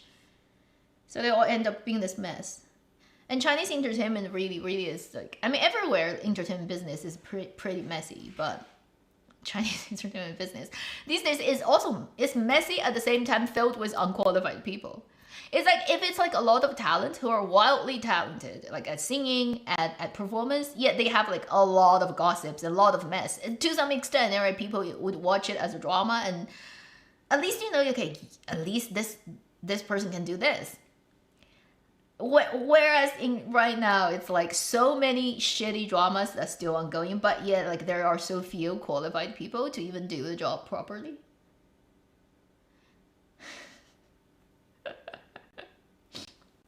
Making everybody think 我上我也行, right? It's like people are like, if I go there, I can do that too. So why it's you?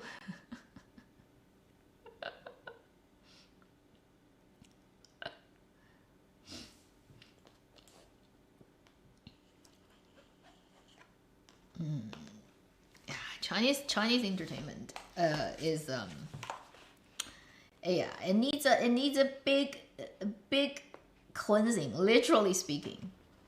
It needs to sort out its priorities and figure out what it wants to do, because it's like turning into a joke by the day. It's like everyone is looking at it as a circus, and ultimately it just keeps like producing shit. Very unfortunate. And there are actually very good, talented people, but a lot of them don't ever get opportunity.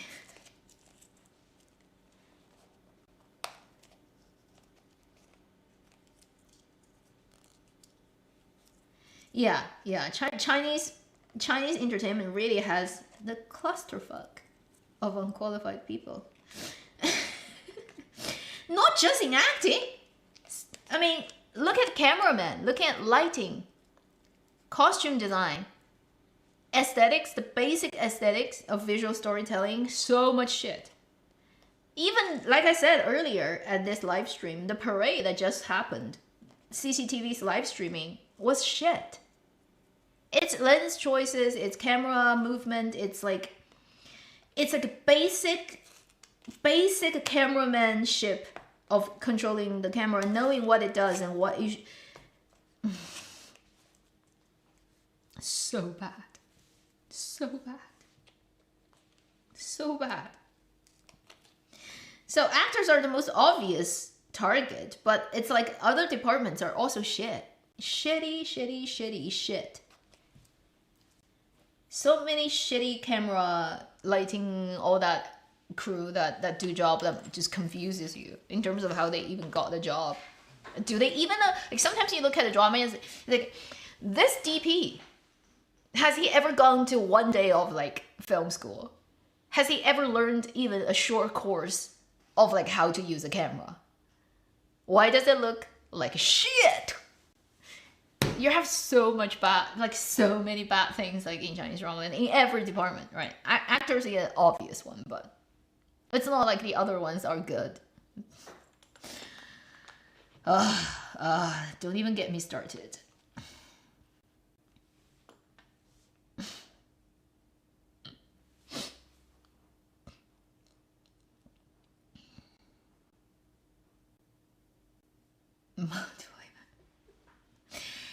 Like it feels so hard to be a Chinese drama reviewer on YouTube, because on one hand I'm constantly talking about Chinese dramas. It's like giving it press. On the other hand, I'm like always feeling in a way guilty and apologetic towards people who spend time watching my video, because you watch my video for 5 minutes, that's 5 minutes of your life taken, but then you're basically watching me talking about shit.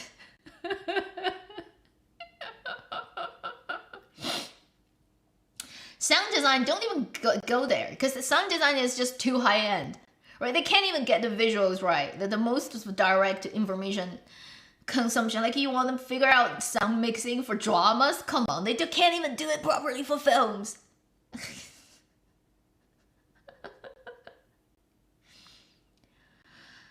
The military parade, the camera was so bad. Like just watch one thing, is how many overexposed shots there are, and then how many unbalanced wide balance cut you have, like between one shot, one camera position to the next.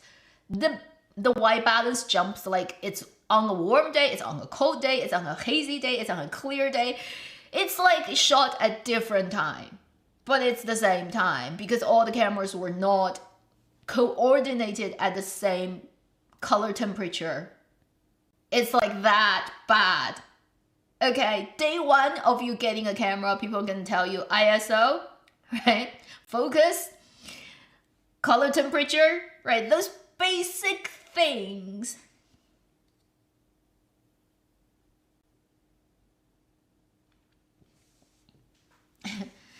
Additional gossip about Yu Zheng? No, I talking about Yu Zheng makes my aura dirty. Okay, mentioning of him makes my conscious, like it dirties, it soils my consciousness. So I try to avoid even thinking about that guy.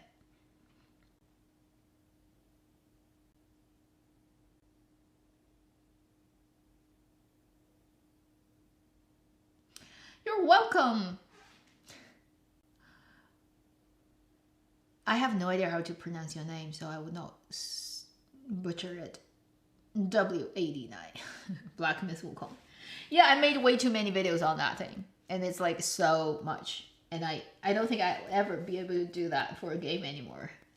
Black Myth Wukong is a pretty peculiar game, and I don't think any other game can repeat what it has done. It has like a weird sort of like thing going on with it. It's not just game, but after like a year now looking back, I can tell. I think its success has a little bit of 玄学 in it. A little bit metaphysical energy going on that's not just its own, and it's almost impossible to repeat it. But there are quite a few Chinese games lined up that will come out maybe like coming up in, I mean, this year, 26, 27. We have quite a few good games. Hope they can at least be interesting.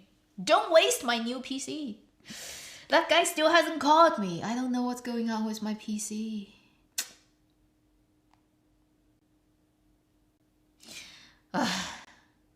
It's so complicated. Like I was like so close of getting it done. Like I was like testing it. I built it pretty perfectly as it should be. And I literally was testing it out of the case. I think it's the BIOS that has problems. It just doesn't recognize the RAM. And I tested for so long for different slots and stuff, and I still couldn't figure out why. And then I had to bring a technician. Are you a gamer? Not really. Like I don't play that many games. I maybe play one a year. Like does that count? I mean, occasionally building houses in Sims 4. Does that count as gamer? I don't think building houses in Sims 4 really counts as gamer. It's almost like because of the I don't know, architect, I guess, thing in me, because my dad is one, but I did landscape architecture.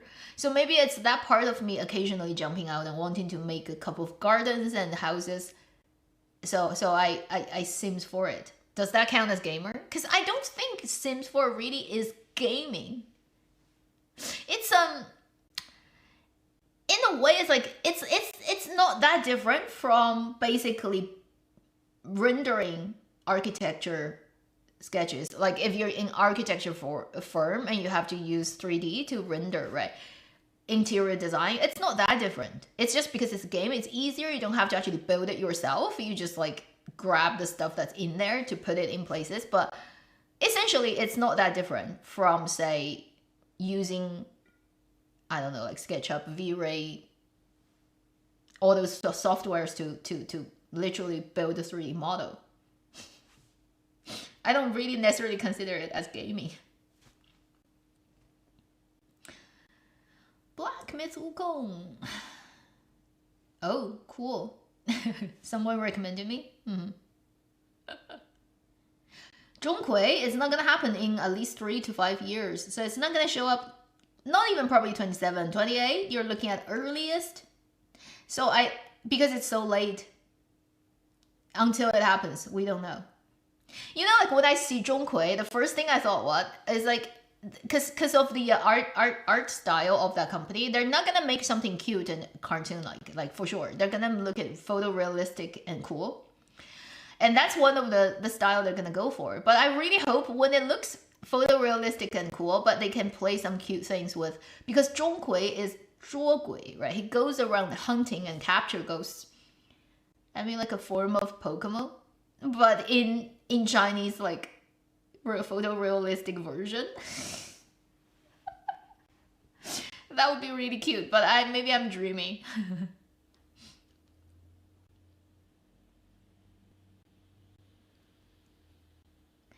Oh, that's interesting. Han, you definitely have this opposite set as me. I don't want to play game with other people. I hate combat. I hate like having, the 2 people running at the same time. That game that was really famous. Like I could not imagine playing that with anyone. That's me. I only like to do games myself. Not online, not collect, like when it's connected online, I don't even like that. I just want it to be completely offline on one thing, just me. I cannot play games with just like with other people. It's like, don't get it. Can't have fun. Maybe, I don't know, like maybe there will be like fun games. Like you can Nintendo has those games where you can like play table like tennis with another person with a controller and stuff. But I find that's just really silly. I've tried it with my roommate previously when she had one, and I'm like, this is stupid. But that's me. That's just me. Zhao Lusi issue. I don't know what's going on with her. She kind of like disappears from live streaming platforms, I think, because they don't allow her to stream anymore. I have no idea what's going on, but her problem is too weird. It's, in a way, I think it's better for her to not show up in public's view for a while. Like just cool it down for half a year, come back later. Because right now, the more she shows up, right, the more basically opportunities she gives other people to laugh at her for being insane. Like people are just saying she's gone crazy. She's like 郑爽 2.0. She's the new Zheng Shuang. And I'm like, whatever she does now, it's not gonna just work in her favor. The best thing is just to leave it for a bit, right? Until people like move their attention to other things, and it's easy because these days everything happens so quickly and so much is happening and everybody forgets about everything like in no time. So just give it time, and then if she wants to come back later, right, when the things are a little bit quieter, because right now if she keeps getting exposure, it's just gonna go like worse and worse get. So if she's not showing up, it's actually better for her, I think. It's too crazy. It's gotten to the point where everybody has had enough. They see her again, they automatically assume, oh, she's Fafeng again. She's going on internet and she's going crazy again. She's like showing that to grab attention. No matter what she wants to do, it's like before she even like lets the message get delivered, everybody is thinking, oh, that's a crazy woman. So it's like not gonna work in her favor in any sense. Best thing is like not show up for a while. I don't think she's showing up right now, right? And I have no idea what's going on with her, but her thing is too weird to fully get like for me to fully process. I have no idea what's going on. I haven't seen it being played out in this way before, and nobody has seen it, so who knows what is going on.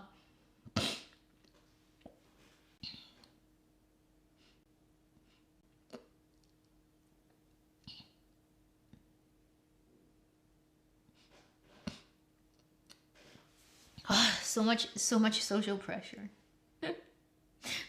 Renting outfit for a wedding.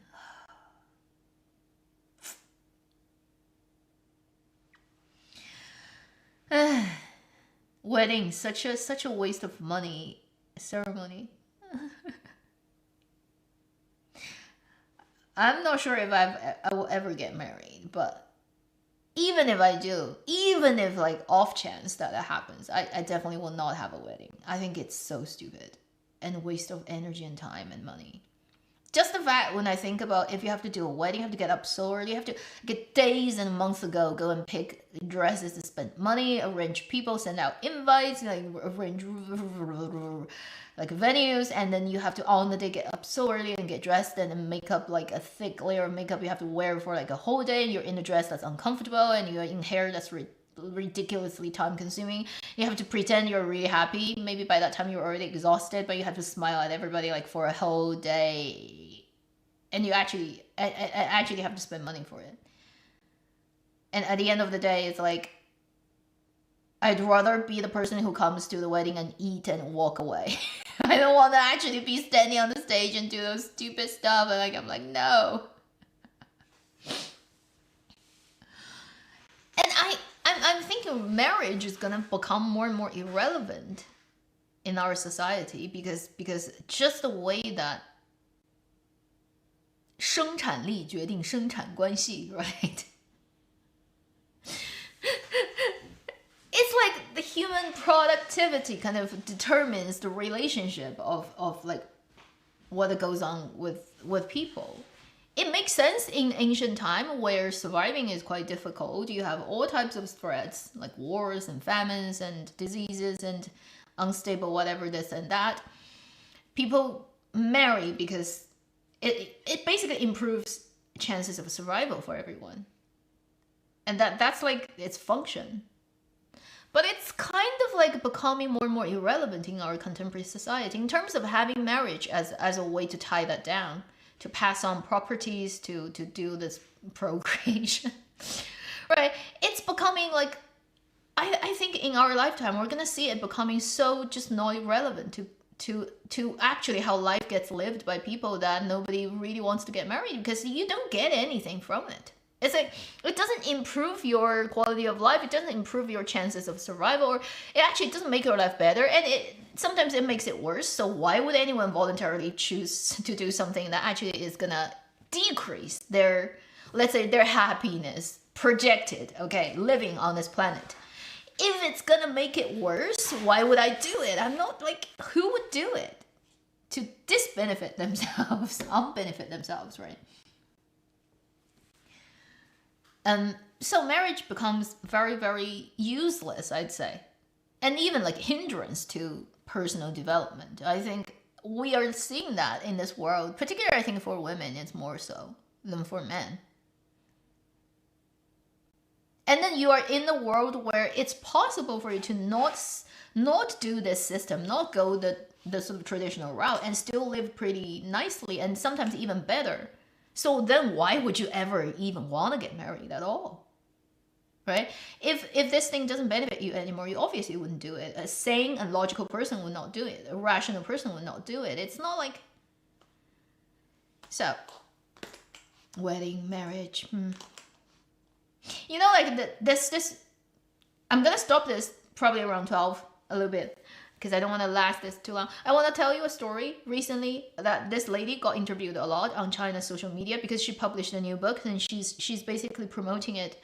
And this is the woman who is the background and the original person where the story that Chen Sicheng made it into a film 2 years ago that's led by Zhu Yilong and Nini. 消失的她. That got really high box office. Zhu Yilong, Nini, and it's talking about the guy who is a diver who murdered his wife to get her money. So it's that movie, and it's based on the story of this lady who got attempted murder by her husband and survived. So they traveled to, she was pregnant, they traveled to Thailand, and then this guy pushed her off a 34 meters cliff. She didn't die. She got luckily rescued by, like, discovered by a local person who just happened to walk down, like, past that path under the cliff at that weird hour because that person got lost. It's like heaven sent. That person got lost and they found her, and she's completely shattered. Like her whole body, like left side of her, all the bones on her left side was completely shattered. And then even till today, it's like it's already been like what, 6-7 years, and she still like has to take painkillers every day to manage it, because she's like completely broken. She literally was broken, literally, in the sense all her bones are broken.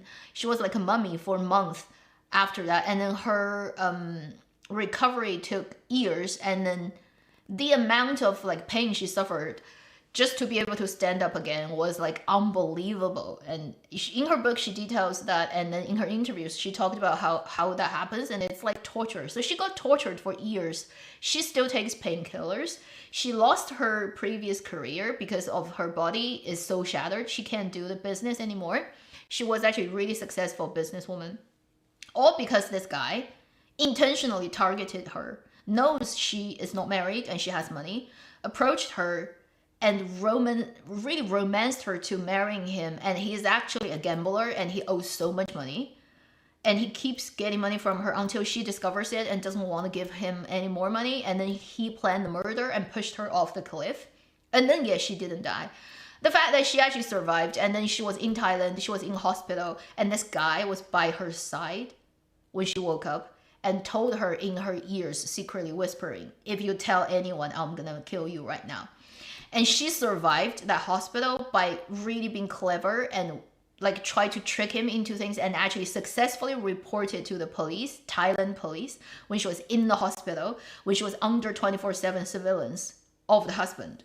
It's like a detective novel and spy novel level incredible story. But even after that, when she got back to China, all her like recovery, she had to pay it herself. She lost her job, her company, and then took years for her to be able to stand up, and yet still she's basically crippled till today. And you know what is absolutely ridiculous? This guy gets trialed in Thailand. First time is like prison 10 years, and they weren't happy with it, so they went to appeal, and then it got to 33 years. So eventually this guy got sentenced in Thailand because of murder, attempted murder, for 33 years. But because they were married at the time, and because she is in China now, the guy is in prison in Thailand due to the fact that he cannot come back to China physically himself. He cannot actually, like, there's no law that can actually help this, facilitate this from happening. So she cannot get divorced with this guy until this guy gets out of the prison 33 years later. So from this point, like, now to later, if she ever wants to get married, she can't illegally do it, because she's actually legally married to this guy, but this guy cannot divorce her because he is in prison in a foreign country. So basically she will, and when her child, because she went to do like IV, so not like really have a, you know, like a husband, but like she got pregnant and she has a kid now. But the kid, when the kid gets registered, household registry, the kid has to be registered as the kid of that murderer, because that's their legal status. Yet they are not divorced, and she's like, I found the best lawyers and we've worked on it for years. But because she's the first person ever in the known like records of Chinese cases who actually got attempted murder on her by her husband, yet she didn't die. Nobody had this experience. Everybody who got attempted murder died. They got murdered by their husband, so they're dead already. So the marriage is, you know, naturally resolved. But because she survived, yet the guy is still alive and he's in a foreign prison. So there's actually no functioning law in China can actually make the divorce legal. Therefore, she will stay married to this guy until 33 years later. This guy came out of prison and get like deported out of Thailand into China, and that's when she can actually get divorced. I'm like, I guess another great reason to not get married to start with.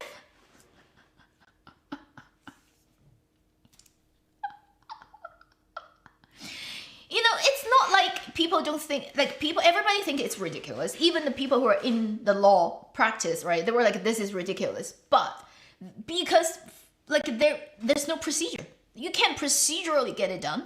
And if you make a special law like this, suddenly bad people are going to use it. For example, your spouse can put you up, like set you up for a case, make you incarcerated in a foreign land, and come back and divorce you and take all your money, and you can't do anything. Say if you have a law that allows the person to not come back physically into the country and divorce it by themselves, if you let that happen in law, I bet you next day you're gonna see a case, which is the person taking advantage of that law, getting rid of their spouse and getting all their money. So that's why this type of law will never get easily implemented, because you have to think about the opposite side of it. So the fact is, she cannot get divorced, and there will probably not be a law that's like made for her situation, because it only happened once. She's the only surviving person. Because she found out that, because when she was doing the case, she found out is like this type of case never took place in China. In her particular circumstance, when her husband tried to murder her on a foreign soil, didn't succeed, and that person got imprisoned in that foreign land, you come back, you try to get divorced. In a country of 1.4 billion people, this case is the number one first ever. Wow. And therefore she can't get married, divorced, because there is literally no procedure that can actually allow that to happen. So she's crippled. She's like broken. She's survived. So she now does like live streaming and she writes books. And I'm trying to find other kind of source of income, because previously she had a basically foreign trading company that was doing well, but it's highly demanding. Like she has to be personally on the phone, running between factories, physically every day. She's like, she can't even walk like without support for a long distance these days because her bones are all broken. And she has like over 100 like nails in her bones still, up till today, which is like 6-7 years after it. She has like over 100 steel parts in her to link the bones together. So she can physically actually work a proper job, and to like, who knows how long she can live with this broken body, right? She may not even survive 33 years by the end when the guy actually got out of Thailand prison, and yet all this time she's gonna stay married to this guy. I'm like, don't get married, people, right? If you like somebody, you can live with them, you know, like whatever, but like don't go through the legal process. It's like, I mean, like, what if shit happens like this, and what do you do?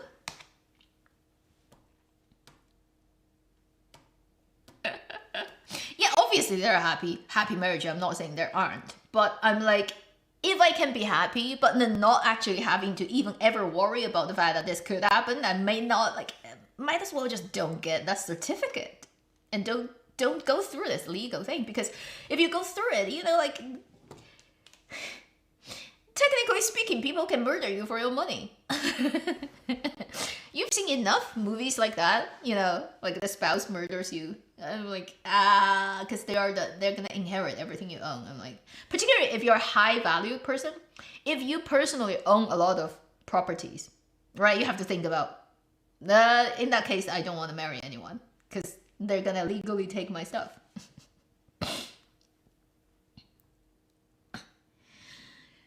Wow.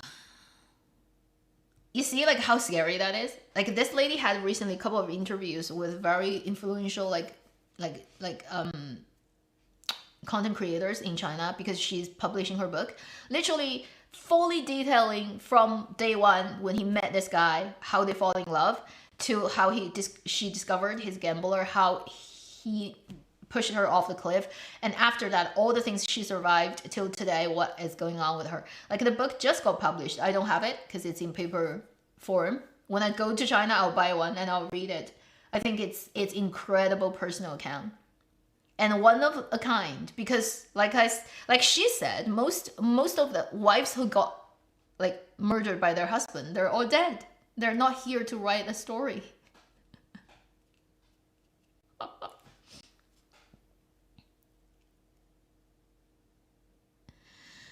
Yeah, she found out later she was intentionally targeted. It's actually a 杀猪盘. It's just like a pig slaughter scheme. It's like a very famous thing in fraud. This guy intentionally seeked her so that initially probably not to murder her, but just to get her money. It's like in all kind of ways to romance her and like get her money. But then when it got to the marriage, and then the part, like he lost too much money and she is no longer willing to basically support him with money, like paying his debt anymore, he then decided to kill her so that he can inherit her money.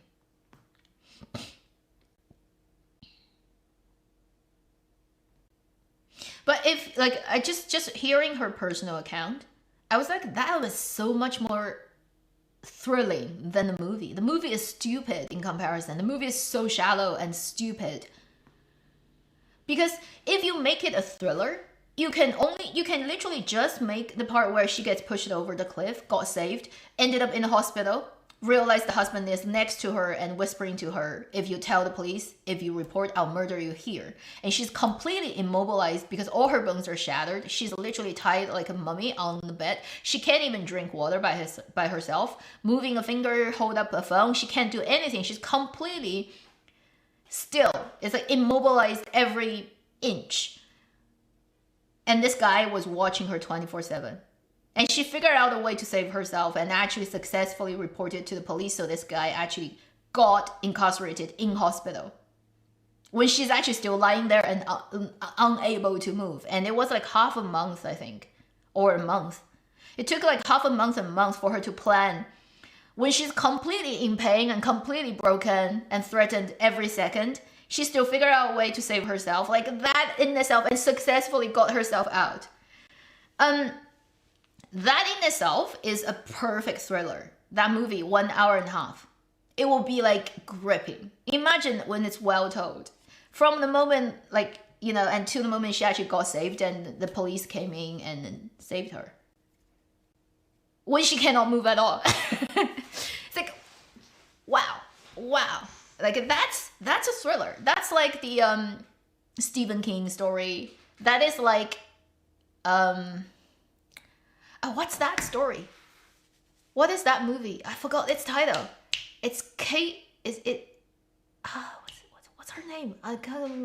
It's the lady from England who is like snow like blizzard day saved a guy, but the guy's legs are broken and she like literally tries to keep him for herself. Like what's that name? Misery. Yes. It's like a Misery, but like gender reversed. But for real, it's like you can go actually interview this person for every detail that actually happened. Yes, it's Misery. Yeah, it's like I remember it's one word, but I just like, what is it?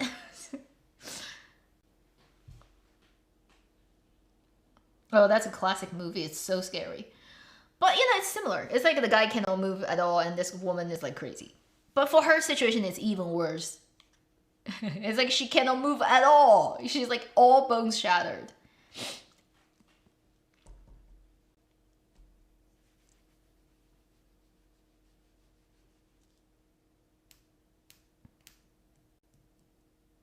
Yeah, her husband actually wants 30 million yuan from the divorce. It's ridiculous. And then the husband's mother is also like completely insane. You know how weird this family is? Her husband, when they go out travel together, so her husband or her husband's mother, so her mother-in-law, when they go travel, her husband will sleep on the same bed as his mother. So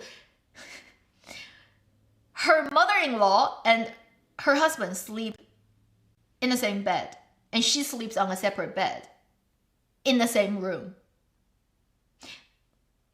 And his mother told her and told everyone publicly that she believes her son was her lover in previous lifetime who couldn't get together with her. So this lifetime, he incarnated as her son so that it can be together forever.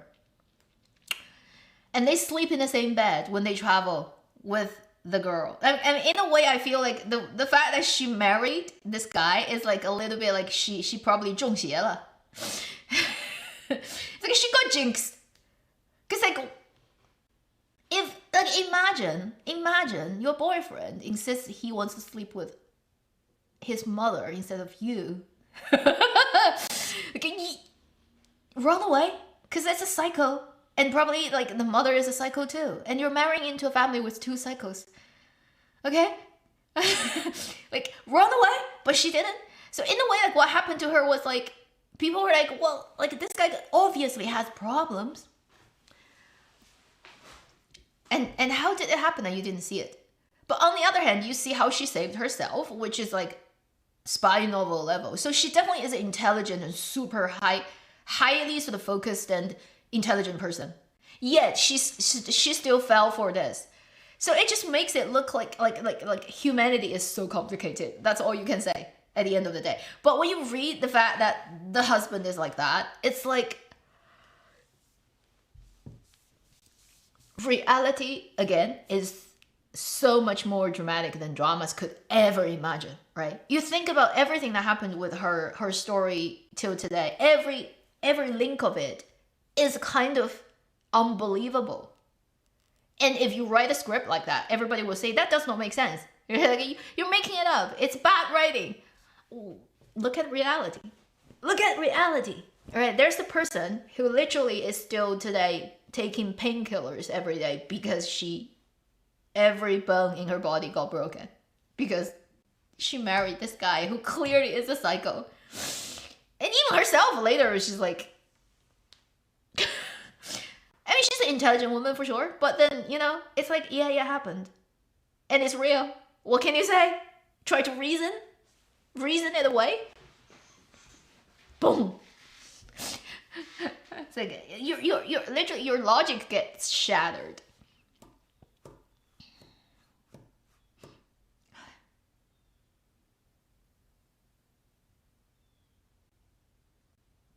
One woman marries a man, gets divorced, later marries her lawyer's son, gets divorced, marries the lawyer, her ex-father-in-law, now husband. Reality is stranger. Tell me the story. It's like, 好狗血! So dog blood splattered across the screen. Oh, somebody first time, hi. 如歌 星月. Interesting. Hey, my computer guy, why do you not call me? Where's my computer? I just want it to be done easy. Yet. I just can't get my computer easily made. Like this is unfair. Bone collector. Yeah, pretty much. But Denzel is like, because his spine is broken, right? So he literally cannot move, and he never will. But her situation wasn't her spine was broken, was because she fell, I think like 34 meters. She was caught by a tree for once, and therefore she didn't die. Because if the tree didn't catch her, she would completely like be shattered. But she didn't. But she fell on one side, so that whole side, including her eyeballs, her face, every bone on that side got shattered. And then the other side of the bone, because of the impact and the shatter of this side, it got like it didn't shatter, but it all cracked. So it's like one side completely shattered, the other side all cracked open. All her fingernails were like flipped over. Because of the impact, all her fingernails were flipped open. Cannot imagine how that looks. Don't want to even think about it. So this person literally got tortured for 7 years in excruciating pain every day. And that guy only get like a couple of years, like 30 years in prison, but he doesn't get tortured. He doesn't get physical pain. He can still sleep and eat and having a fully functioning body.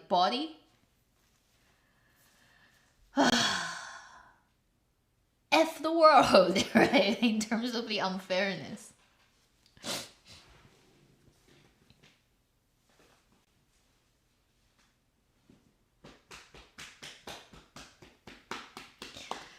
Yeah, if people want to actually see a marriage, whether two people match, you can go consult all types of like traditional. It usually is like 70 to 80%, kind of like shown on the chart whether you are compatible. It's pretty much always very accurate, not like fully, but reference value, yes. Even if you just use like Chinese 八字, right? If you look at two-person, it's pretty easy to see. And some of those things are obvious. It's like it's not like rocket science. It's basically it's 统计学. It's based on data. If you have enough data, you have a conclusion. It's not 100% correct, but it gives you a trend. It's like 70%, kind of 60%, 70% on. Kind of like give you an idea. So that's already kind of useful.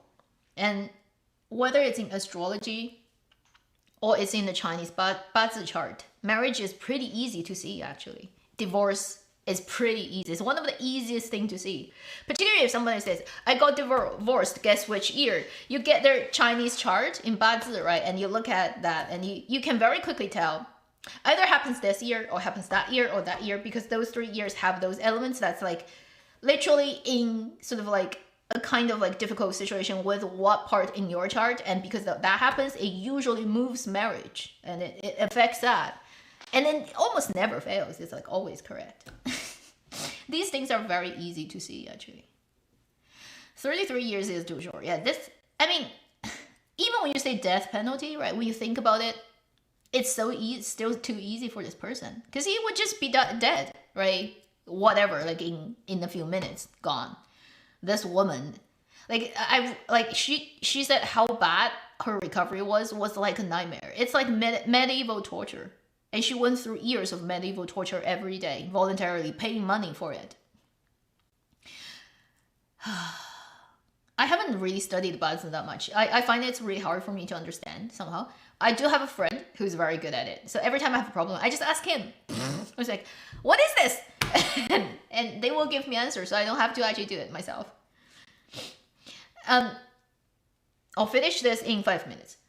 There's one thing, like she said, when she was doing her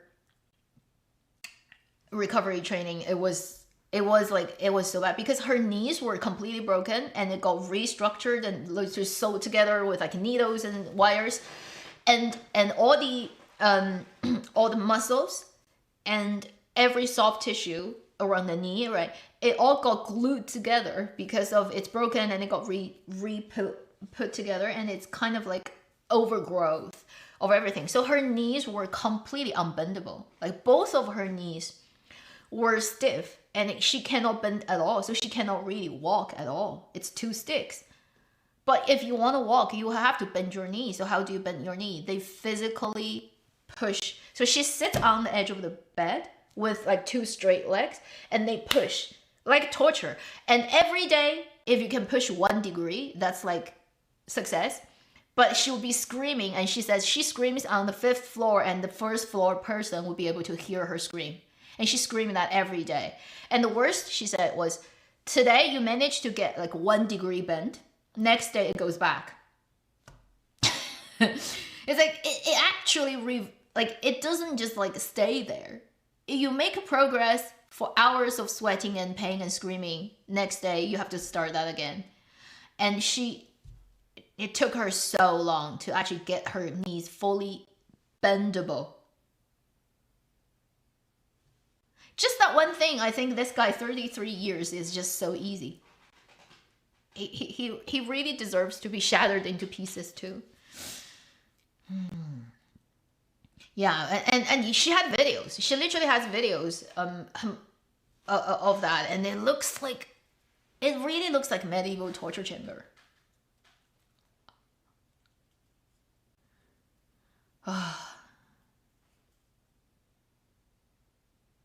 So scary. And her story is so incredible because it's one of a kind. You just don't have another person who's ever done this. And you hope never will there be another person who would have to suffer this. But probably that's not gonna be you're too ideal, right, to think about that. It's probably happening all the time, and all those people died. They got murdered. No, not left alive to tell their story. Yeah, who can? She's like painkillers. Just like at the worst times, and like nothing works for her. You can inject her with like 10 morphines, and it still is hurting. Like nothing works.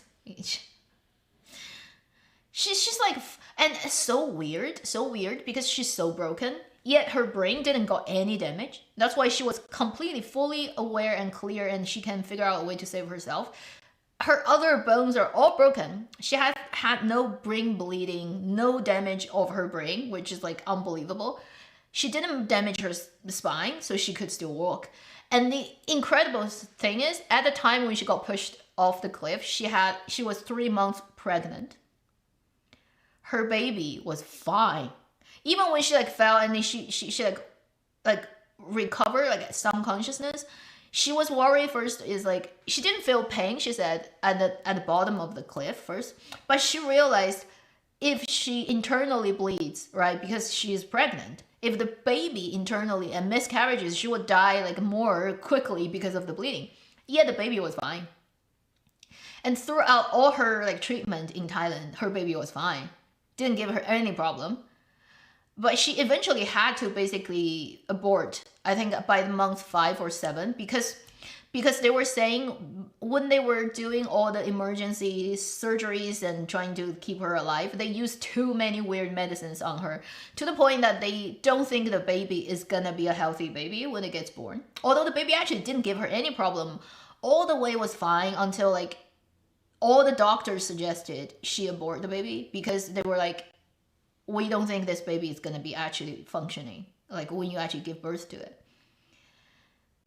So it's one of her like worst decisions she said she made after she survived, which is like that. Her name is like Wang Nuan, I think. It's a very like sounding like not real name, but it's real. um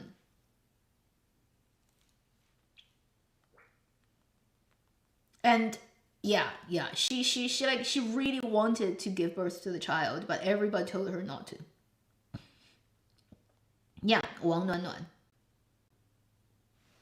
Wang. So the common Wang, like Wang Yibo. Nuan Nuan is warm, warm. It's like Nuan, double. If she did the interview, I watched it. It was like so incredible. Yeah, she's just this. Currently, she's just this lady, normal lady, right? But she was like a mummy for a long time. Let's see if we can tune this. It's so hard to hold it. Just a normal looking lady. Yeah, like I don't know, like this is just so. This is so much cooler than any movie could ever capture when you listen to her telling you her story. Like, how did it even happen? And she's magically like, because the way she survived is also unbelievable. First, she got the tree that stopped her for a bit in the middle of the air and also at the right position. They said if the tree was too tall, she's still gonna have too much of a distance to fall. She's still gonna die. If the tree was too low, it's still not gonna be like enough to stop the impact. So she's still gonna die. And the tree just happens to be growing at the right distance when she's falling. Number one. Number two, it's a very remote place. It's like a mountain, and it's like under the 30-meter cliff. It's just a very narrow path that usually nobody walks around there. So she could be lying there until like when it's dark and all the animals come out and eat her. And she was worried about that too when that happened, because she's like, nobody's gonna find me here. I'm literally, and she couldn't really make a noise because she's broken. Like she's like, blood felt to. Oh, I got the computer guy. Hello? Hi.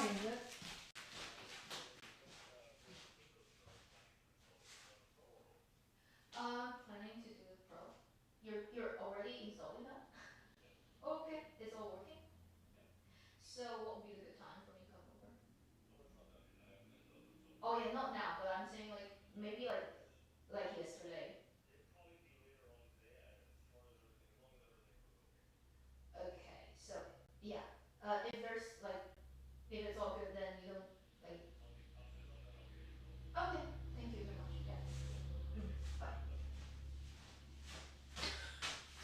PC guy. My PC guy just called.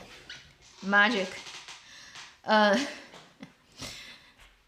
I'm trying to build my PC, and I was like almost succeeding it yesterday by myself. I was like, oh, this is not so complicated. Yet my motherboard just doesn't like my RAM. It doesn't boot up no matter what. And I think I figured out actually how it is, because I think the BIOS, my motherboard BIOS was outdated to the point where it cannot read my DDR5 RAM, or it reads one, like the 4 slots on your motherboard, only the last one, the 4th one, the B2, I think, it reads the sticks, but only that one. And all the 3, like 1, 2, 3, they don't read. It's like 15 minutes of booting and nothing happens. The yellow light is on. I'm like, okay.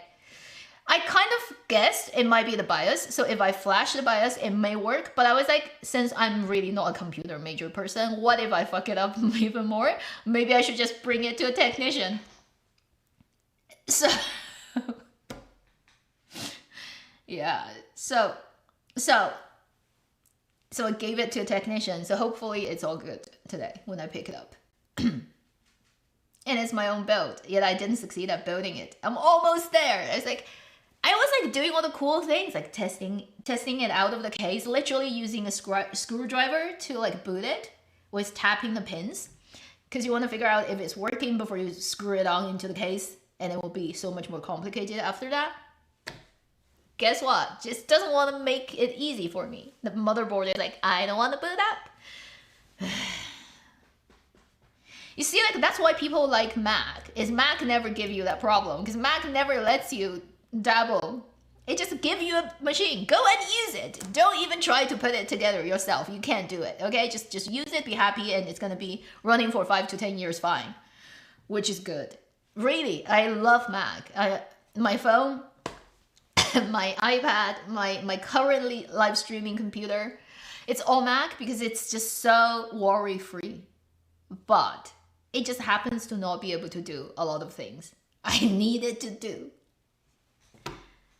You see how capitalism makes it hard for everyone? Is that they just don't give you everything in the pack.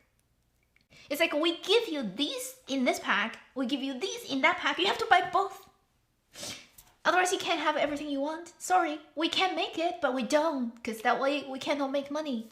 Love capitalism. Sorry, I got too excited. But really, that is why it is like this, you know? You just make life hard for everyone so that they spend more money.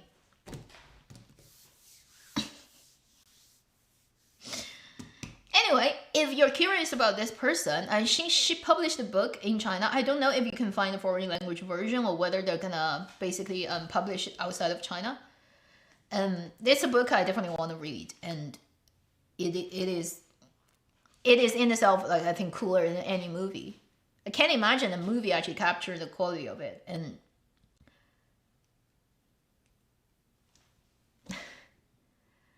1 in a billion chance she survived and being able to make this story so that we know this. And can't imagine what kind of chart she picked before she got incarnated, right? When they were sitting there, like, when every soul is like making a plan for your life, what kind of story you want, what kind of experience you want, what kind of like challenges you want, and how many scores you're potentially gonna get, and before you jump into the world, right, making a chart, she's like, I'm gonna get murdered, but I don't die. That's my chart. Everyone is like,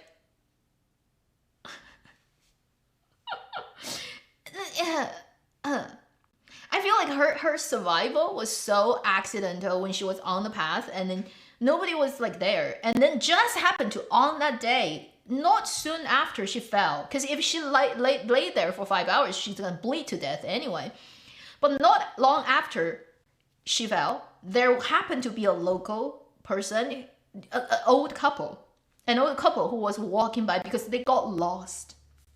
They accidentally ended on the path and found her and called the police.